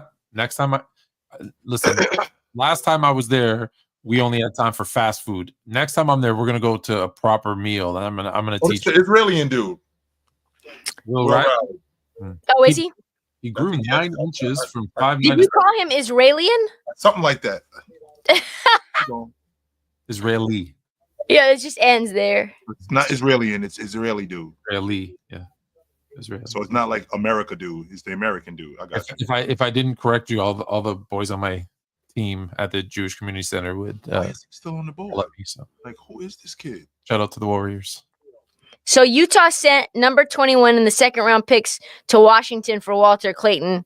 They sent 43 and second rounders in 2031 and 2032 to Washington in this deal. They barely had to give up anything, really, at all. Convenience. So now we got Brooklyn, and Brooklyn. No, Atlanta. No, what? No, isn't it Brooklyn? No, Atlanta. No, I think Atlanta, and then I think Brooklyn has 20. no. This Brooklyn pick, don't go till 26. no, Atlanta. No, Atlanta is making this pick for Brooklyn at 22. That's right. They did trade up. Yeah. They did do that. So this pick is Brooklyn's. Then you got New Orleans, Oklahoma, Orlando, Brooklyn. By the way, remember I was talking about the cartel, aka Clutch Sports? Yeah. Hanson Yang is a Clutch client, which is a shock to me. He is the most unclutch client I've ever seen. Apparently, that's like what's stirring up. He has my nugget source. Yang has starter upside, but it will be a slow and steady climb. Great. We already got a 5-man. I told you he's 2 years away from being 2 years away. And we already got a guy at the 5 spot that we straight with and clinging. It's okay. It's a project. Listen, typically at 16, you pick projects. Like, right? Is that not? Yeah, I guess. If you're Portland and you're that good, you can pick a project at 16. I mean, yeah, like we're basically right there, right? Yeah. I'm just stunned. This is not good for my words because I'm absolutely stunned. You were waiting for the 16th pick. And who could it be? Guys, You got dude from China. it's disgusting. I don't know. I hope he's really good. China. I don't know. You just made the list. He just made the list. And DeAndre Ayton, by the way, did he not tell us at the draft to get to that second contract? Well, he's already on the second contract. He's about to get to the third contract. Mm-hmm. DeAndre Ayton just needs to go away. I don't know why you don't like him, Tone. Me and Tone go back and forth with this guy all the time. I love him. The thing about Ayton is that he would be really good if he was consistent. He could get you like 14 points and 8 rebounds in the first half. And he'll end with like 17 points and 9 rebounds for the game. And he should be a 20-10 guy every night. On a Tuesday, Tone. On a Tuesday. Yeah. Like that's because you'll see 20 and 11 from him. You'll see 26 like you said though, 14 and 8. Let me go back. 14-8 in the first half, finished with 19 and 9, whatever you said, even though he should be a 20-10 guy every single day, but he talks and acts like he's a 30 and 15 guy. That's the problem. Dominating. Or he thinks I'm gonna dominate. Sure, get out. He could be so good if he wasn't from the Caribbean and like had the like puka shell, like shaka bro, you know, like I'm just gonna take my money and chill. If he had a work ethic like Herb Jones or like a young hungry player, he could be really good. He could be 25 and 15. He had a bunch of 20. He had a bunch of 20 and 10 games. He had a 20-20 game this year. Yep, he did. But that's the thing. He tricks you with those games. He does 100%. And they look good when you watch him in those 2015, 20 and 20 games. You're like, wow, mid-range game, great. This in the is mid-post. Effortless. Yes. He's got the off the bounce, front facing, back shoulder, left shoulder, right shoulder, one dribble pull up, 2 dribble pull up. Yep. And you're like, wow, he's blocking shots, he's getting rebounds, he's dunking. And then people get to Portland and they just finger roll. They just don't go up and dunk anymore. They just finger roll and then like we don't make shots. That's what we do. We can't just take it up strong. He had a couple of 3-block games. He had some 4-block games. Mm-hmm. Then he had a couple of games where he didn't get any blocks, 0. Fool's gold, Jay. Fool's gold. Yeah. It's hard to really evaluate DeAndre Ayton. No, it's not. super talented, no motor, lacks motivation. That's it. Nope, you're right. That's it. That's it right there. But you're like, but GMs will be like, but what if I can fix his motor? Yeah, That's and what Portland is doing. I think Portland is. That's how they're looking at him. And what if she could fix that man and get him to stop cheating and stop hitting her? Yeah, he'd be a great dude. It's just never going to happen. Well, the physical abuse we didn't need to bring up, but fair enough. But, like, but they do. Like that's what happens. It's like I hear it every day, and I'm like, no, he's not changing. Is really DeAndre Ayton is really the smart guy, the talented guy that like works at Office Max. He just has no real ambition or drive. What are you doing here? Like, why are he's you not the beat the shit out of his girlfriend, guys. We're not going to do that. He's Office Max center. Yeah, that's who I want on my team. Well, I've told Tone a number of different times. I said if I'm on a team with DeAndre, I'm coming in practice. I'm starting to fight with him. That's what Chris Paul was doing. Yeah, I'm coming in practice. I'm starting to fight with him. And it worked. It worked for a year. Yeah, I'm coming in practice. It worked until it didn't. Yeah. And then they hated each other. Drake Powell apparently is going to the Nets here on behalf of the Atlanta's making the pick on behalf of Brooklyn. Drake Powell. This has been a fascinating back half of the first round that I did not expect. There are many players on Jay Billis's top players board who have not been drafted. Almost, if I'm looking at Drake Powell, 6'6" shooting guard, small forward, freshman from North Carolina. I don't trust North Carolina players. Why not? You trust Duke players? There's some that are good. It's very much it's like dicey. I don't trust Ohio State players. I don't trust North Carolina players. Besides Ohio State quarterback, but that's a whole different conversation. What'd you say? I said I don't trust Ohio State quarterbacks, but that's a whole different. Neither do I. Don't trust a lot of Kansas players either. And Joel Embiid went to Kansas. And guess what? And there you go. He's made of glass. He's made of glass. We didn't know that though. Wiggins went to Kansas. You know something interesting about Kansas? Do you know the only coach in Kansas history that has a losing record as a head coach? Who? Bill Self? James Naismith. Oh, well. How about that? The inventor of basketball couldn't win a game. Mello Williams says Danny Abdia needs to be on a contending team. Get him out of Portland. You know what I'm tired of? I'm tired of this Portland slander. I got y'all making the playoffs next year. So do I. I do. You know, how different are we? How different are we than the Houston Rockets were before Kevin Durant? How different? I think y'all in the San Antonio. I think you in the San Antonio, Sacramento. I think you in that space. What? I think we could be above that. Yeah, I think that I think Portland is. I think they're around 500, maybe 2 or 3 games over 500. I think they're in that between 7 and 10 spot. And here's the thing: you're going to need to win probably 50 games. Everybody's going to need to win 50 games to be out of the play-in. That's what it was this year. Portland's not winning more than 35 games. They won 36 this year, Tone. Yeah, they're not winning more than 35 next year. And why are they going to be worse next year than they are this year? What's Jay, you can tell he's on the East Coast. You know what I mean? Like, you can tell he's not checking for 7:30. I watched the Trailblazers. I watched Trailblazer games. Yeah, I can tell you do. Watch all the Trailblazers games you want. They're not winning any more games than they won this year. You are so tripping. He is bugging. He's bugging. This is a top 5. Forget it. They're done. They're not going to start him. This is a top 5 defense in the league. How? It's a top 5. Just put this on wax right now on June 25th. 25th, I'm sorry. This is the Portland Trailblazers will be a top 5 defense in the league. This is on wax, Tone. Put this on wax. Put it on wax. Oh, it's so Put it on wax. Put it on wax. It's on wax.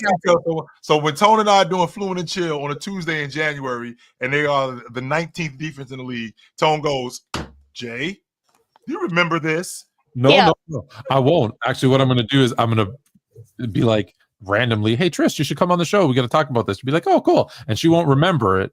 No, I will remember. I always remember my takes, especially the ones that I'm 10 toes down on. Here's the reason I believe that.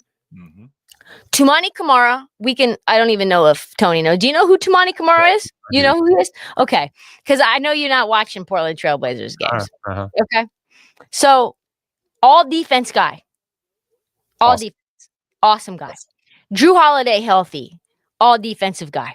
Okay, so right off the bat, Drew Holiday is going to be a shell of himself. He was injured all year. And you think he'll get older and healthier. Okay, go ahead. I think he'll get healthier. I think he came off of a championship and went right to Paris. Okay. And that run really fucks you up. And I think that he got expensive, but I think on a team that has no championship aspirations, he will be much healthier and much better. And he will be a guy to shepherd and mentor Scoot Henderson and get him to be a demon on defense. Okay. Denny Abdia, a good defender.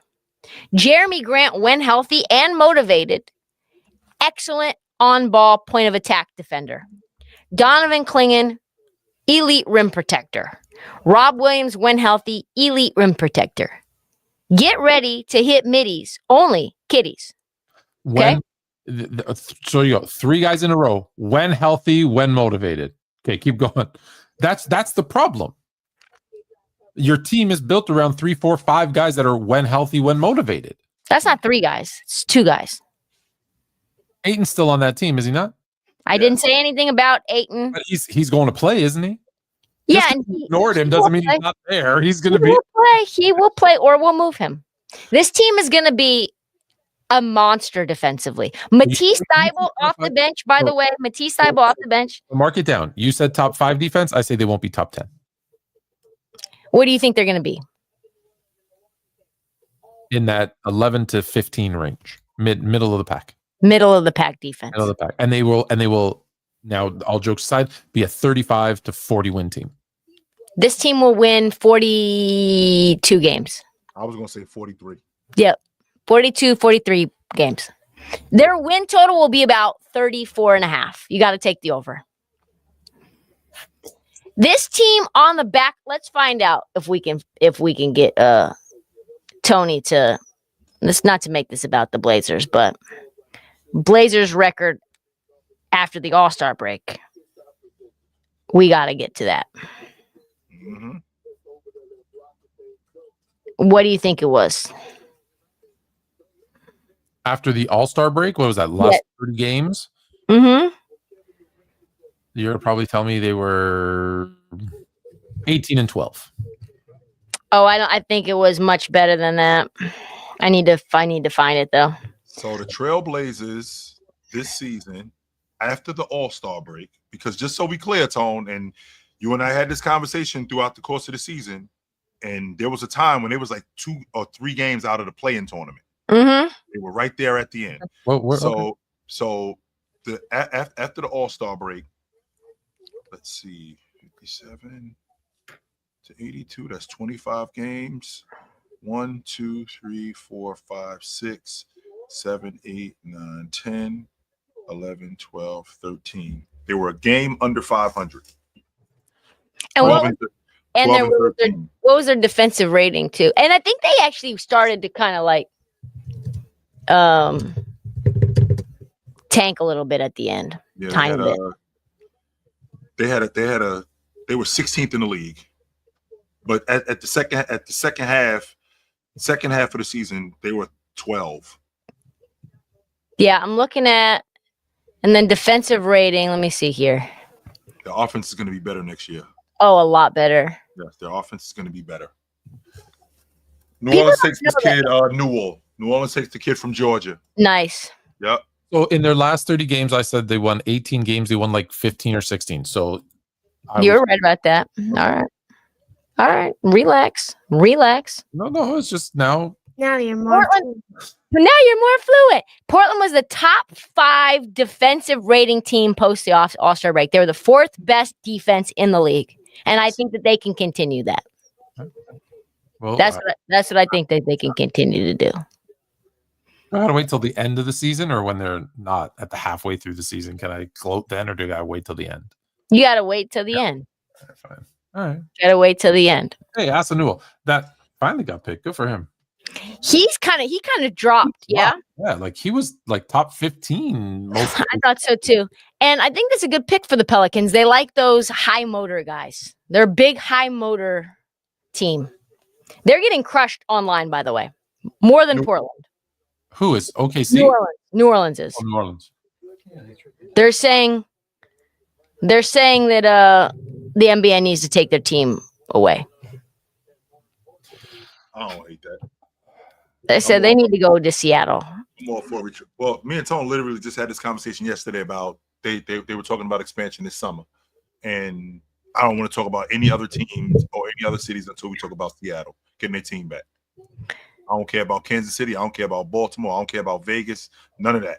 Until Seattle gets their team back, I don't want to hear anything about expansion. Honestly, either New Orleans or Memphis should lose their team. Why should they lose their team? Because they don't have fan bases that care that much, especially New Orleans. They care about the Saints only. OKC won a chip and no one went to the parade. Should they lose their team? Yes, they should go back to Seattle. No, I don't think That Seattle. was some bullshit, if we being honest. They never That should have left Seattle, but that's a conversation. You know that there was like the media was instructed to not ask anyone about Seattle in the finals. Do not bring up anything related to Seattle. Because so you can't talk about the X, Tone. Don't bring up the X. Don't bring up the X. No, I Don't bring agree. the X I up. agree. Though OKC is not Seattle. It's a different team, a different name, a different city, and they don't even. They don't deserve their history, and it should go back to Seattle. Seattle should have a team, and it separate the two damn things because I don't like it. Then yeah, they should literally go back to Seattle then, and then they should put a team in OKC. So Oklahoma City. Oh, they said Raging Red Rock said people showed up. He was there, and it was crowded and hot. How many people were there, Raging? Because all the pictures we see, it was like empty. Ridgematic, nah, Fluent. Portland's defense gonna be like that next year. Take the L, brother. Take the L. Sure. You can tell he goes night early. Who? You can tell he goes night early. He's not staying up for those 10:30 games. I am, except I'm watching the Lakers, the team that actually wins games.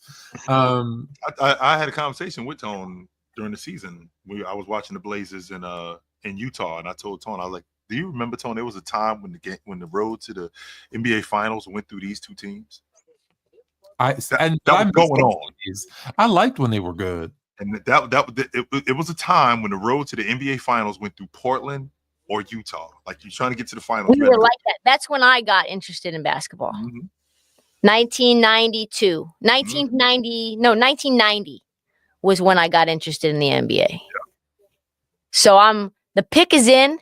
It's the Kings. The Kings moved it into the first round. The pick is in. Oh, it's Oklahoma City at 24. They traded it for the Kings. They traded it with the Kings because they got it from the Clippers. So they traded it with the Kings. It's too many moves. Who do they go with? Hugo Gonzalez. How excited can we really get about this pick?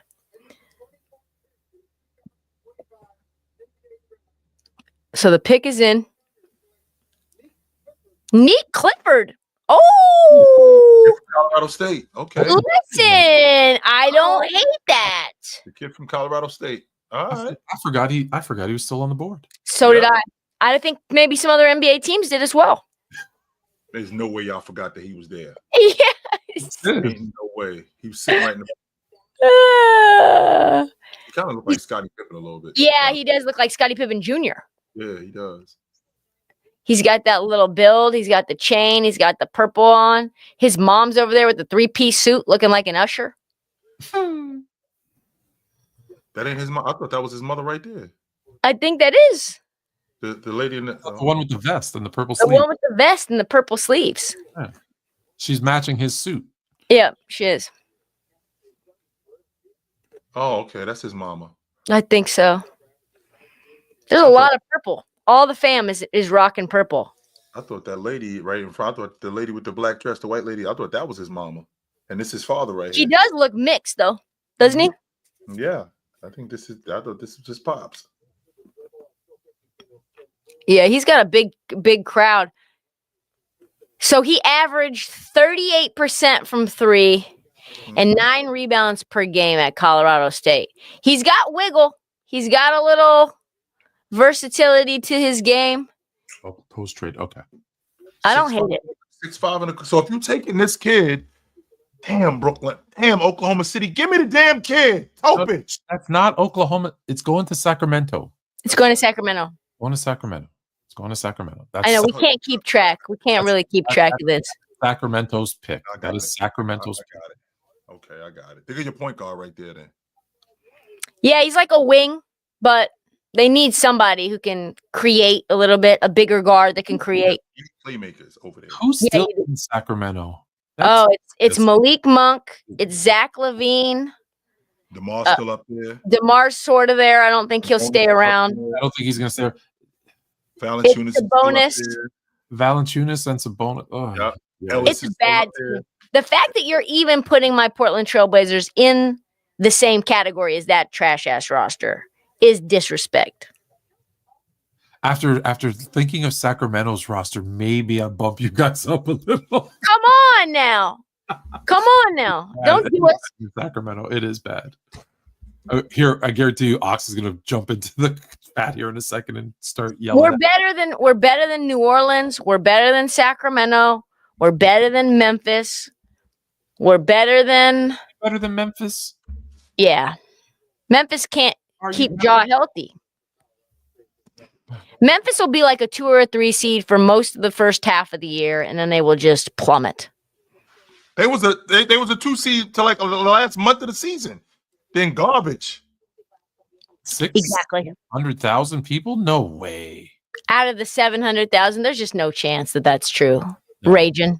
Yeah, sorry. I got to call, as the kids say, cap on that one. That's capping. Only 700,000 people live in Oklahoma City? That's it? That's small. I think only 500,000 people live in that would make sense. Why there Where was in Florida are you, Jay? I'm right outside of West Palm Beach. I'm in Palm Beach County. Where's that? What's the closest like big city to that? What's the biggest airport? He lives in Jupiter, right around the corner from Michael Jordan. Fort Lauderdale's about 45 minutes to an hour away from me. Oh, so you got to fly into Fort Lauderdale? No, I fly into West Palm Beach. Oh, there's an airport there. Got it. Yeah. Mm-hmm. Nice. Yep. Yeah, because it's a bit of a trek. When I flew into Fort Lauderdale, it was like what, hour and a half, 2 hour drive? It was far. You guys linked up? Yeah, we did. Oh yeah, a couple times. It was about an hour to get down, considering traffic. Yeah, it was about an hour to get down. I had that crazy traffic that day. I don't know what the hell happened. Yeah, we headed over to the studio, and it got a little wild. Mm-hmm. Yeah, I was just in Miami. Flew into Fort Lauderdale. Nice little cute airport. Flew out of Miami. Would never do it again. I prefer the smaller. Like I liked Florida. Yeah. Just so much easier. When I lived outside of LA, I was like, I never went out, and I went out of John Wayne. I stayed away from LAX with like at all costs. I do not like those. Mm-hmm. John Wayne. That's Burbank, right? No, John Wayne is Ontario. That's Ontario. Ish. Burbank is Burbank different. Yeah, got it. Oh yeah. Ontario. Yep. Mm-hmm.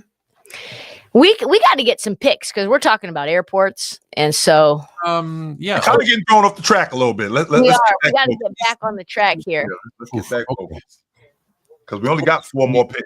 We got Orlando, 5 more. Orlando, Brooklyn, Boston, Phoenix, LA. Yep. I can't believe Brooklyn. Another thing that I don't know if you guys do this, but I always think about like what's going to be written after this event, right?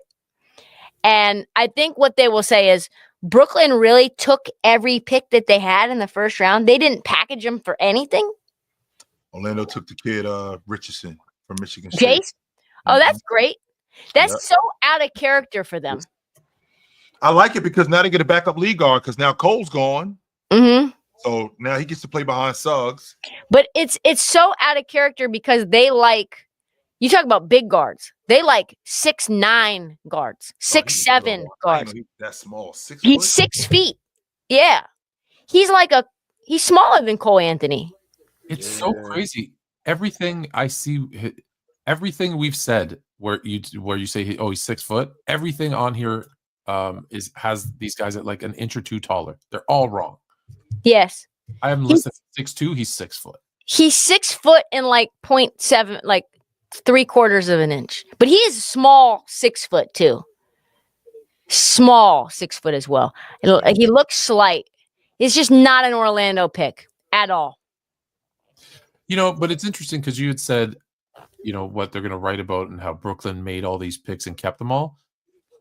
This. They might be still making. There's something. Making deals. And tomorrow it's going to be, they've given the rights to, pick 22, 26, 24 to this for that. So those things still might happen.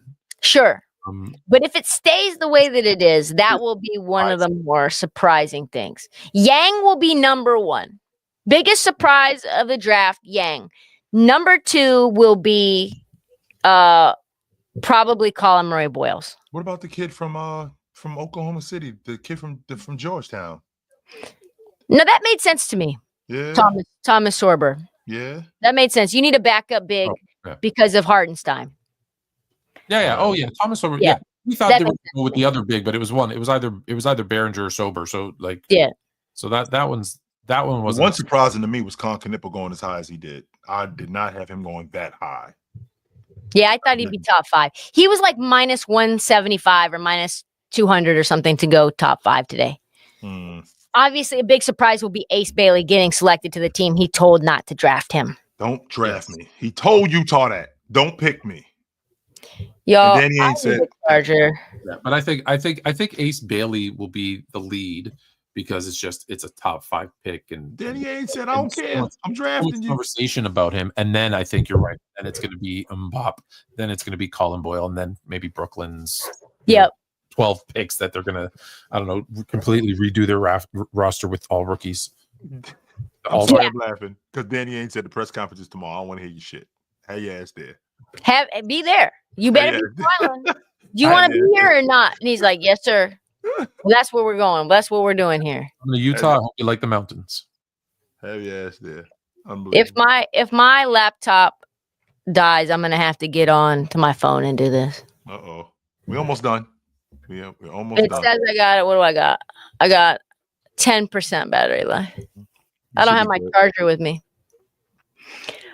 Brooklyn got back-to-back picks. They should already know which way they're going. Perfect goal replacement. If it takes long to make these picks, Brooklyn should already know which way they're going. I want them at the same time. With the 23rd and 24th pick, we're picking Bob and Jim. I should be done. You know which way you're going. Yeah. Right. You know what you're doing here. So let's.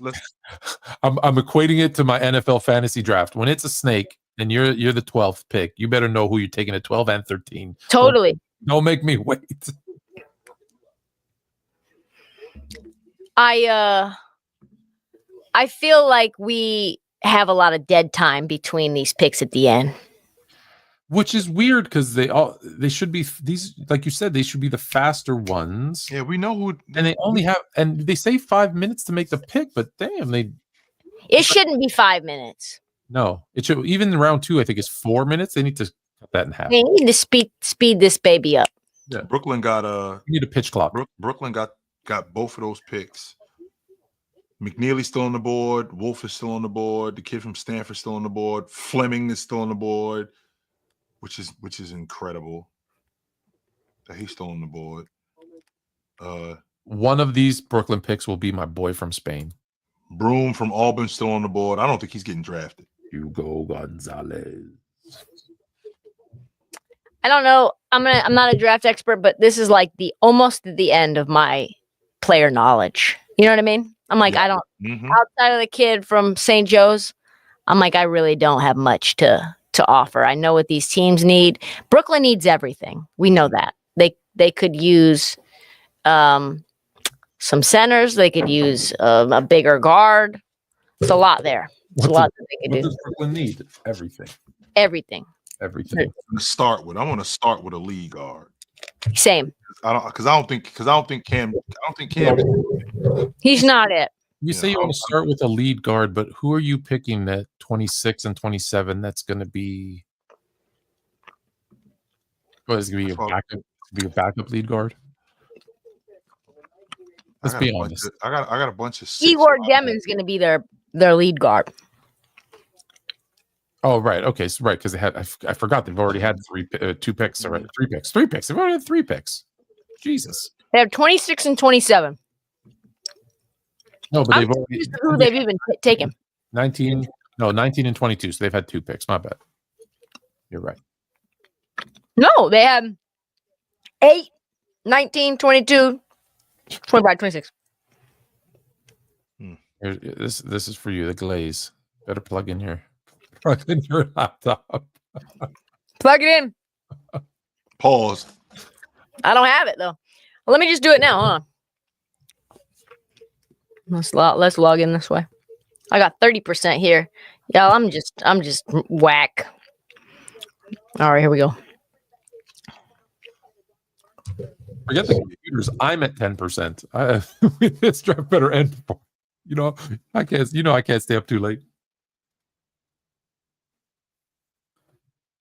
Okay, Brooklyn's pick is in. So make the damn.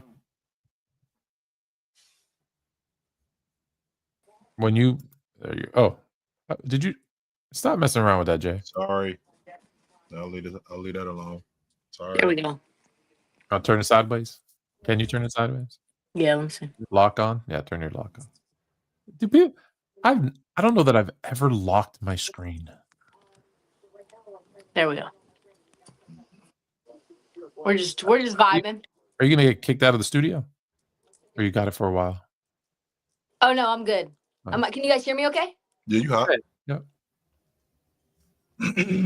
Nets are taking Ben Saraf. From Israel? Yeah, that's the Israeli kid. Not Riley. Israeli kid. I keep saying Israeli. I'm sorry. The Israeli kid. I'm sorry. We got to get you out more, Jay. Honestly. For real. Y'all bullshitting. I don't really do much. I ain't hard to find, yo. I be in the house a lot of times. He's like, let me get this Israel in. Yeah, that's not his name. That's not where he's from. He's from Israel. No, that's not at all where he's from. I kind of like this kid's style here. As a Denny Avdia fan. We're getting old when there's players who are getting drafted who wear I wear the number 77 because of Luca Doncic. Oh my God, right? Damn. So there's their picks. Igor, Nolan, Drake. They have one more. Literally right behind each other. Yeah, 27. They've got 27 as well. Yeah. Ben Sarah, is this kid is he a drafting stash or does he come to Brooklyn immediately? I think he comes right away. How big is he? How tall is he, Chat? This kid Ben, he's listed at 6'5". He's probably 6'3". I think in international it's different, don't you? You think they lie internationally about height? Yes, they do. I think they struggle because they'll say he's 6'6". He's 212 centimeters. Good point. They don't know how to do the conversion. That's a good point. This is a rough end of the first round. 6'6". First 15, 16 picks, electric. Yes. After that. Yes, it's died down. It's died down. Let's see how good you are. Who is Brooklyn taking with 27? If you get this one right. All right, let's look. Let me see who's on the board. They took Traore already. The kid from Michigan's still on the board. The big kid. Wolf. Oh, Wolf. Danny Wolf? Yeah, he's still on the board. I don't hate that. Who else is on the board? They They need a playmaker. I think Fleming's still on the board. Hugo Gonzalez is still on the board. Will Riley's still on the board. I mean, don't you have to take a kid from New York City and Rasheer Fleming? Another wing, gritty. Is he a wing? He's more 6'8". Yeah, 6'8", 230, 100%. Tone. Danny Wolf, you got it. It is Danny Wolf. Wow. Danny Wolf. No.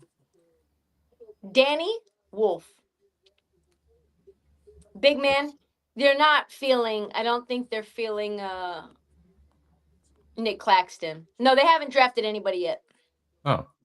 Let me tell me, chat. Let me know what's going on. So they did not take Danny So Wolf. the kid from UConn is still on the board. McNeely is still on the board. Wolf is still on the board. The kid Fleming from St. Joe's is still on the board. That big kid, the big kid from Creighton, still on the board, who I really like, by the way.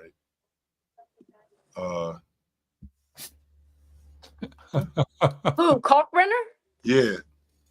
Kalkbrenner. I don't know if We don't need to draft nobody. We good. The kid from Auburn. What is it again? It's not Johnny. It's Janai. Janai. I thought I'm the one that can't say names. You're My supposed people, I don't know what the fuck to be good. Janai. Wow, Walter Clayton was one of the names that the Sacramento Kings were monitoring to move into the first round for. You had to get him at 18. You thought you were gonna, I think a lot of people thought Walter Clayton was like a late first round pick, like 26. Here we go.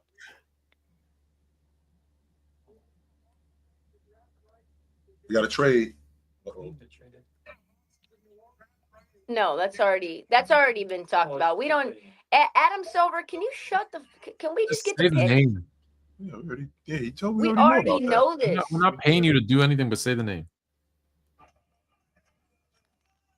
27th pick in the 2025. It is Danny Wolf. Danny Wolf, look at that. It's not so bad. Oh. Big man from Michigan. Slow-footed. Just He's what okay. Brooklyn needs. That's what they need, a slow-footed white boy inside. Everybody needs those. Can he rebound? No, Yes. probably not. Because if you're slow, all right, I can handle that part. Can he rebound? I might be slow, but I'm unathletic. Because I can tell you right now, Trysta, there's something that you cannot handle when it comes to ball players. For me, I can't handle bigs that don't rebound. I can't. 6'10" and a half. I'm like, I turn into a homicidal maniac for big guys that don't rebound. I don't like that. I don't like that either. I can't handle it. Big guys that don't rebound drive me crazy. Hey, listen, he shot 50% from the field and averaged 9.7 rebounds last year. So I guess he could rebound a little bit. You know who? I'm looking at this online here. NBA draft account. And we've got Jared McCain as a draft correspondent. And he was also an NBA Finals correspondent. Yes, he was. Jared McCain is a full-blown star. He is going to be a commentator. He's got brand deals. The kid has got it. Whatever it is, he has it in spades. He's always smiling. His swag is there. He's happy. He's just pure star. That's all I have to say about that. I don't love the nail polish. I ain't love it when Dennis Rodman did it. I don't love it when he do it. I ain't never really was feeling guys painting their nails, but he a baller though. What is it about the painting of the nails that bothers you? It's a feminine thing, to be honest with you. It is. You too old school. Yeah, that's a little old school. That's a timeout. You get a beep. Yeah, that's old school. Yep. Oh, he went to Yale. So he transferred from Yale to Michigan. Mm-hmm. Oh yeah, he one of them smarty art dudes. Isn't that's what's his name did too, didn't he? But not from Yale. He went from a smaller school, a smaller liberal arts school. Our man Duncan Robinson also transferred. Yeah, Division III, and he went from D3 to Michigan. Mm-hmm. My computer is acting up. My phone's acting up. Let's do this here. Let's do this. Because what I was doing was making me look a hot mess. Okay. Guys. Like, who cares? They need to start drafting some people because I'm about to. I'm like, when you leave the theater before the credits. Yep. He's 28. What's Boston going to do? Woo me, Boston. Front court depth. I bet they would have loved a little Danny Wolf. Well, the pick is in with Boston. What do you Good. need? What are we going with, Beantown? Who you I got? tell you what, that's Brad Stevens at his finest. Just give me the fucking pick. Yeah, I already know who I'm going with. Like we don't need 20 minutes. Yeah, we're running circles around you. Here's where Fleming goes. You think so? They need to replace Al Horford. I don't hate Fleming in Boston. I like him in Boston. That makes sense. The fact that they knew so quick meant that they are seeing something other teams are not seeing. What'd you say? I'm laughing. Oh, not laughing. His brother's just bawling. Like I am showing my age. Oh Trysta. man. I was at the draft. I'm showing my age here. I was at the draft when the Seattle Supersonics took Scottie Pippen. I was there. We was like, who is this dude? Wow. We was like, what? We got out of school. We got out of school, jumped on a train, and this was before it was in the Felt Forum in Madison Square Garden. This low ass like ballroom. That's where it was. And we went to and that's when the draft was free, by the way. You didn't have to get tickets or anything like that. We jumped on a train from school and went to the draft. No one really cared, let's be honest. And David Stern gets to the podium and he goes, the Seattle Supersonics select Scott Pippen. And we was like, who the fuck is that? Who is Scott Pippen? Yeah, who the hell is that? Can you see that, Jay, or no? Because it's really small. That dinosaur. Yeah, that's Hugo J.E. Gonzalez. Word is born. Boston selects Hugo Gonzalez. Center from Creighton. Wow. Okay. You I'm with it. Hey, there's my guy Hugo. There we go. 6'6". Oh, he's athletic. He's an athletic little rim protector there. Look at him cutting. They're gonna like Dunking. I like this. I like this kid. They're gonna like Hugo. They're gonna like Hugo. I thought he actually would have gone. I think I pegged him a few picks earlier. I thought he would have been gone already. Since they freed up some of that money, that's going to help too. Because if it wasn't, then he would have been a draft and stash. Yep. He would have definitely been a draft and stash. But since they freed up some of that money, yeah, I think that he ends up in Boston. Averaging 3 points per game in Real Madrid, though. I'm just gonna say. I averaged 2 points and I didn't get drafted. What the hell? Damn. So, real quick, Brett Siegel, NBA, says the first F grade of the night on our live draft tracker on clutch points goes to the Portland Trailblazers. Garbage. Anson Yang. Trash. While he has the talent to contribute as a rebounder and a passer, this is the biggest reach we have seen in recent memory. Mm-hmm. Why do we do it? Lots of people say he's wrong. Yeah, we'll see. We'll see. You're going to either be really right or really wrong. Oh, you were wrong, Theo. Yes, you were wrong, Theo. I thought you'd seen the pick for us. Theo thought that Boston was taking the center from Creighton. Oh, yeah. You were incorrect, sir. I like Hugo. So who's left? We got Phoenix and LA. Is that it? Yeah, Lord have mercy. Let's just get the picks in. Come on, Phoenix. They need some front court depth. Maybe they'll get Kalkbrenner, another slow white guy. Has anyone picked Maxim Renault yet? Nope, not the kid from Stanford. He hasn't. He's still on the board. Nope. They haven't. He's still on the board. I could see him going to Phoenix. I could too. I could also see them getting Liam McNeely. I don't think that he goes before the big kid from Creighton, though. I'll be surprised if he went before the big kid from Creighton. Man, Noah Penda really fell far. Has really he fell been far. taken? No, he wasn't. I thought he was drafted. No, Noah Penda's still on the board. That's Noah Essenwa. Oh, hold on a minute. No, Noah Penda still. You're talking about the French kid. Yes. Yeah. Another French one. Yeah, you're talking about the other Frenchie. Mm-hmm. The small fry. Mm-hmm. I was thinking Nolan Traore. That's the one I confused him with. That's why. There's Noah Essenwa, Nolan Traore, and Noah Penda. Yes. Noah must be like the French's Muhammad. The most common name in the world. You guys didn't know that? I did know that. Well, did you know that? You didn't respond like you knew. I was reading something. Yeah, I'm sorry. I was reading. I was also reading the when we have three people, I think I can get away with like every once in a while. So it's like, oh, those two will talk. I was. And we just literally just all went did it dead. at the same time. All of us went dead at the same moment. It's a good thing it's not radio. Can't have dead air in radio. They'll just literally boot you off the air. How long have you because you do radio, right? Yep.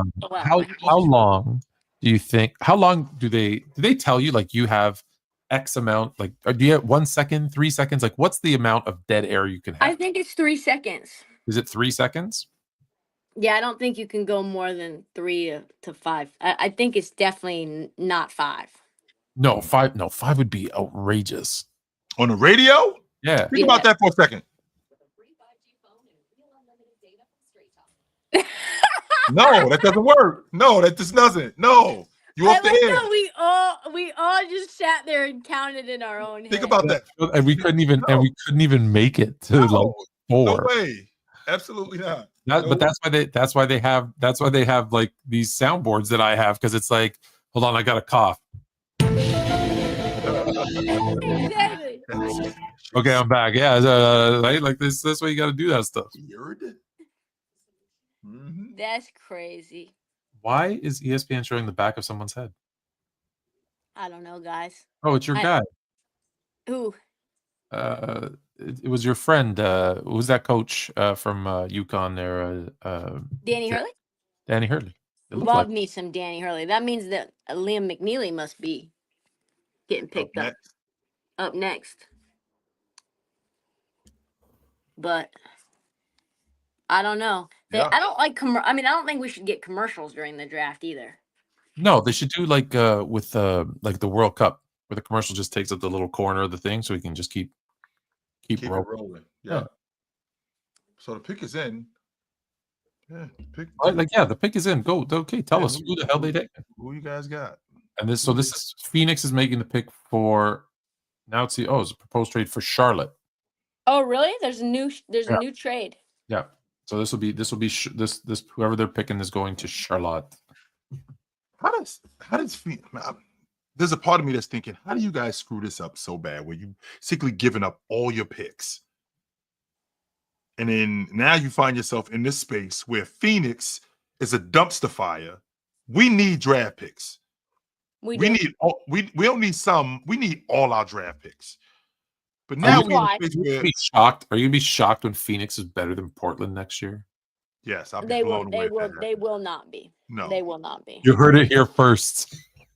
I'll look at the NBA standings and tell you who Portland's going to be better than in the West right now.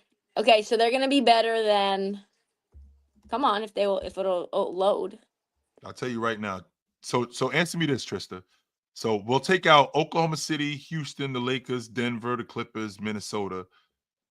We'll take them out. Now, how about Golden State? Will they be better than them? Depends on injuries, right? Hold that thought for 1 second, Trysta. The pick's in. Who is in with Charlotte? Liam McNeely. Liam McNeely.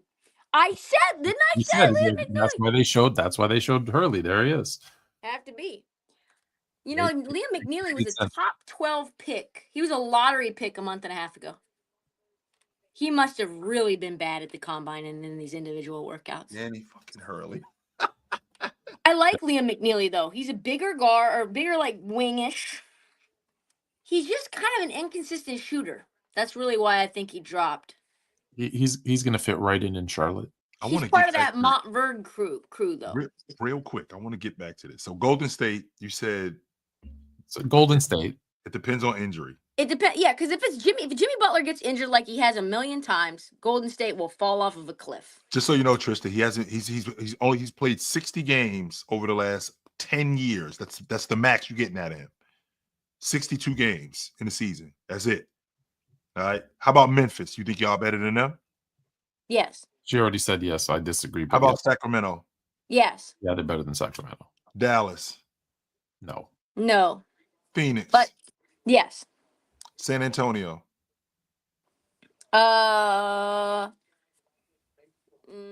Maybe. New Orleans and Utah. I think y'all better than both of them. No doubt about that. I think you're better than both of them. Yes. Mm-hmm. So just the ones you said yes to, that's 9 or 10, depending on. That's where we at, Tone. Like anywhere between 7 and 10. They're 11th or 12th. Anywhere between 7 and 10. And would you see?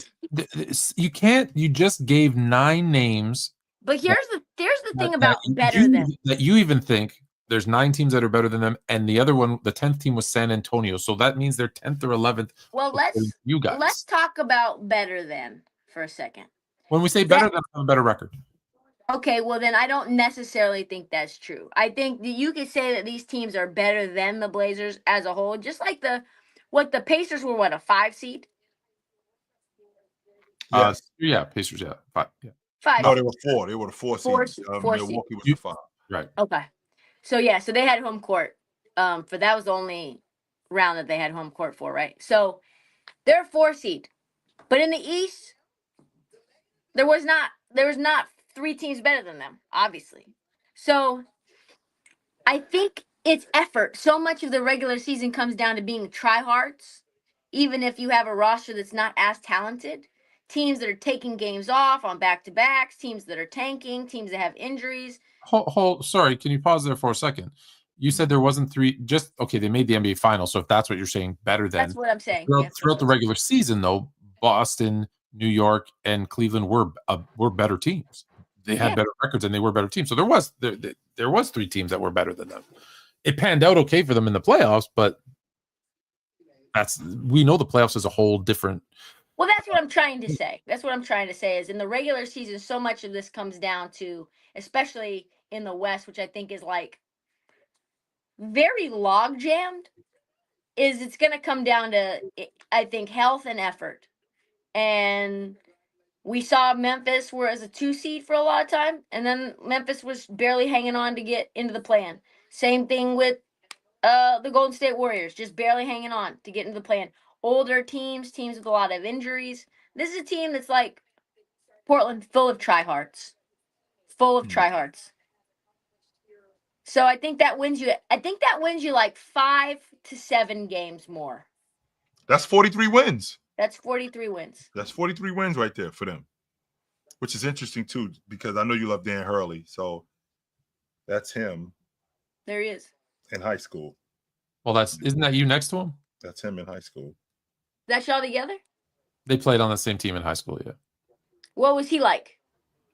Oh, he was a whack job. Same as now. Yeah, he's nuts, right? Yeah, he's a whack job. Absolutely nuts. Dan Hurley was a whack job.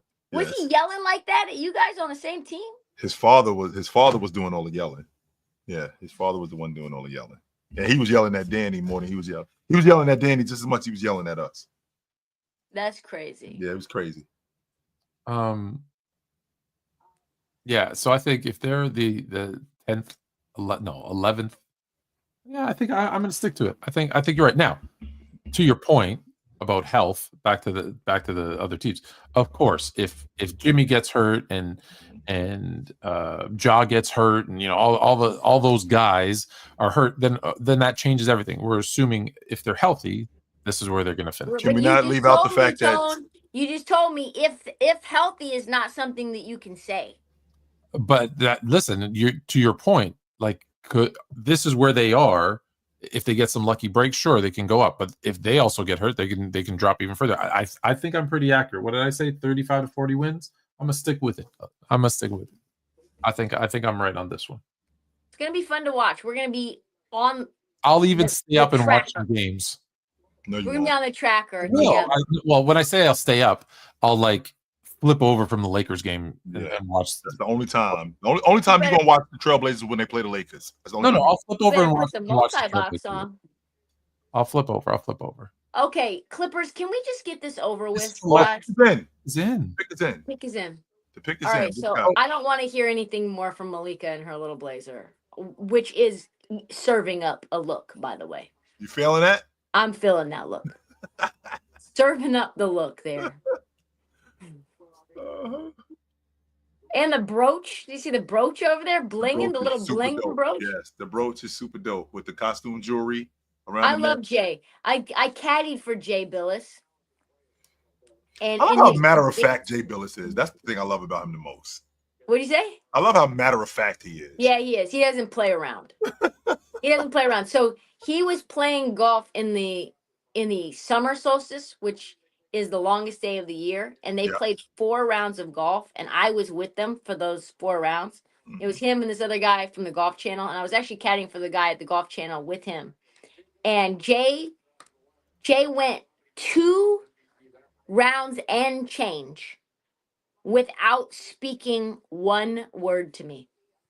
So that's 9 hours that he never spoke one word. He ain't say a word to you the whole time. Not one word. And there's 2 more rounds and change to go. Here we go. The pick is in. What we got? Were you not a very good caddy? Like what? Shaz. Chaz Lanier? Yeah. Chaz. Oh Oh no, Yannick Conan Yannick Niederhauser. Big kid from Penn State. Yeah. Wow, that's an interesting pick. So before I let we run off this, so then I talked to the guy that's with them, the guy from the golf channel. I go, "What the hell is wrong with your friend? He has not spoken one word to me. Not a hey caddy, not a this, nothing. Like not how's your day. Literally, there's chatting usually going on the whole time." Yeah. And he goes, "Oh yeah, he's just kind of a dick." And I was like, "Yeah, he is kind of a dick. Like I thought he maybe left his tongue back in North Carolina." And he was like, started to laugh, and I go, "Don't tell him that. Don't say that." And he goes, "Hey Jay, Trysta says she thinks you left your tongue back in North Carolina." And he comes up to me and he goes, "You said that?" And I go, "Yeah, I did. I know you don't follow anyone on Twitter. You think you're too cool for school. You're rapping your little Jeezy lyrics. But golly, you got to speak to people who are working with you." And he goes, "My girl." And he like daps me up, gives me a big hug. And like we were cool ever since. Love that. Love that. Yeah, it was hilarious. Speaking of cool, this was cool. This was cool. I'm glad we did this. We got to do more collabos. Yes, this was definitely cool. When Tone hit me to ask me about, you down to do the draft, he told me it was you. I was like, yeah, let's do it. I'm down. He's lying. He said no, and I had to talk him into it. Just tell He the said, "I don't know. I got stuff to do." Hey, let me. You see all this white? I had this much white hair 4 years ago. I promise you that. He 100% contributed to that. This one right over here. I mean, he's got more in his beard though. So I do. So maybe I contributed to that. I got twins, and his daughter's grown. So yeah, I contributed to that. No doubt about that. I definitely stress him out. Yes. Y'all are the best. Chat. Y'all are the best. Pray for me and Hanson Yang Mbop. We're calling him Mbop for the rest of the year. Mbop. We're on Mbop watch. And like, don't send me any bad news about this kid. Like, I don't want any bleach. Like he got bad feet or something like that. Yeah. He got an injury problems. You wait. You know what I'm going to send you? I am going to send you a highlight package of with, of course, Hanson playing in the background. I love that. I love that. That's what we need. We need an edit with literally him just dunking and. That will be out. That will be out tomorrow. That'll be up tomorrow. All right, y'all. I gotta later dinner. Appreciate you, Tris. Thanks, chat. Thanks, y'all. Yeah. Later. Oh, brother. Yeah. Oh. We did it. Yes, we did. Yes, we did. We did it. Yes, we I didn't think I'd make it to the last one. Yeah, we podcast, and that's what we do around here, y'all. We podcast. And me and my man Tony Tone, 2 nights in a row. But we did it. We here. So we will see you guys soon. Y'all know where to find us at. We are not hard to find. We will see you soon. Until then, put on a suit, drink water, don't drink and drive. Hey, man, call your mother. Well, last time you talk to your mother? Call your mother. I got to call my mother. I told you that already. I got to call my mother. We'll talk to you guys soon. But until then, take it light. Take it. Absolutely, man. It was good to see you guys tonight. This was dope. Now you're more fluent. Put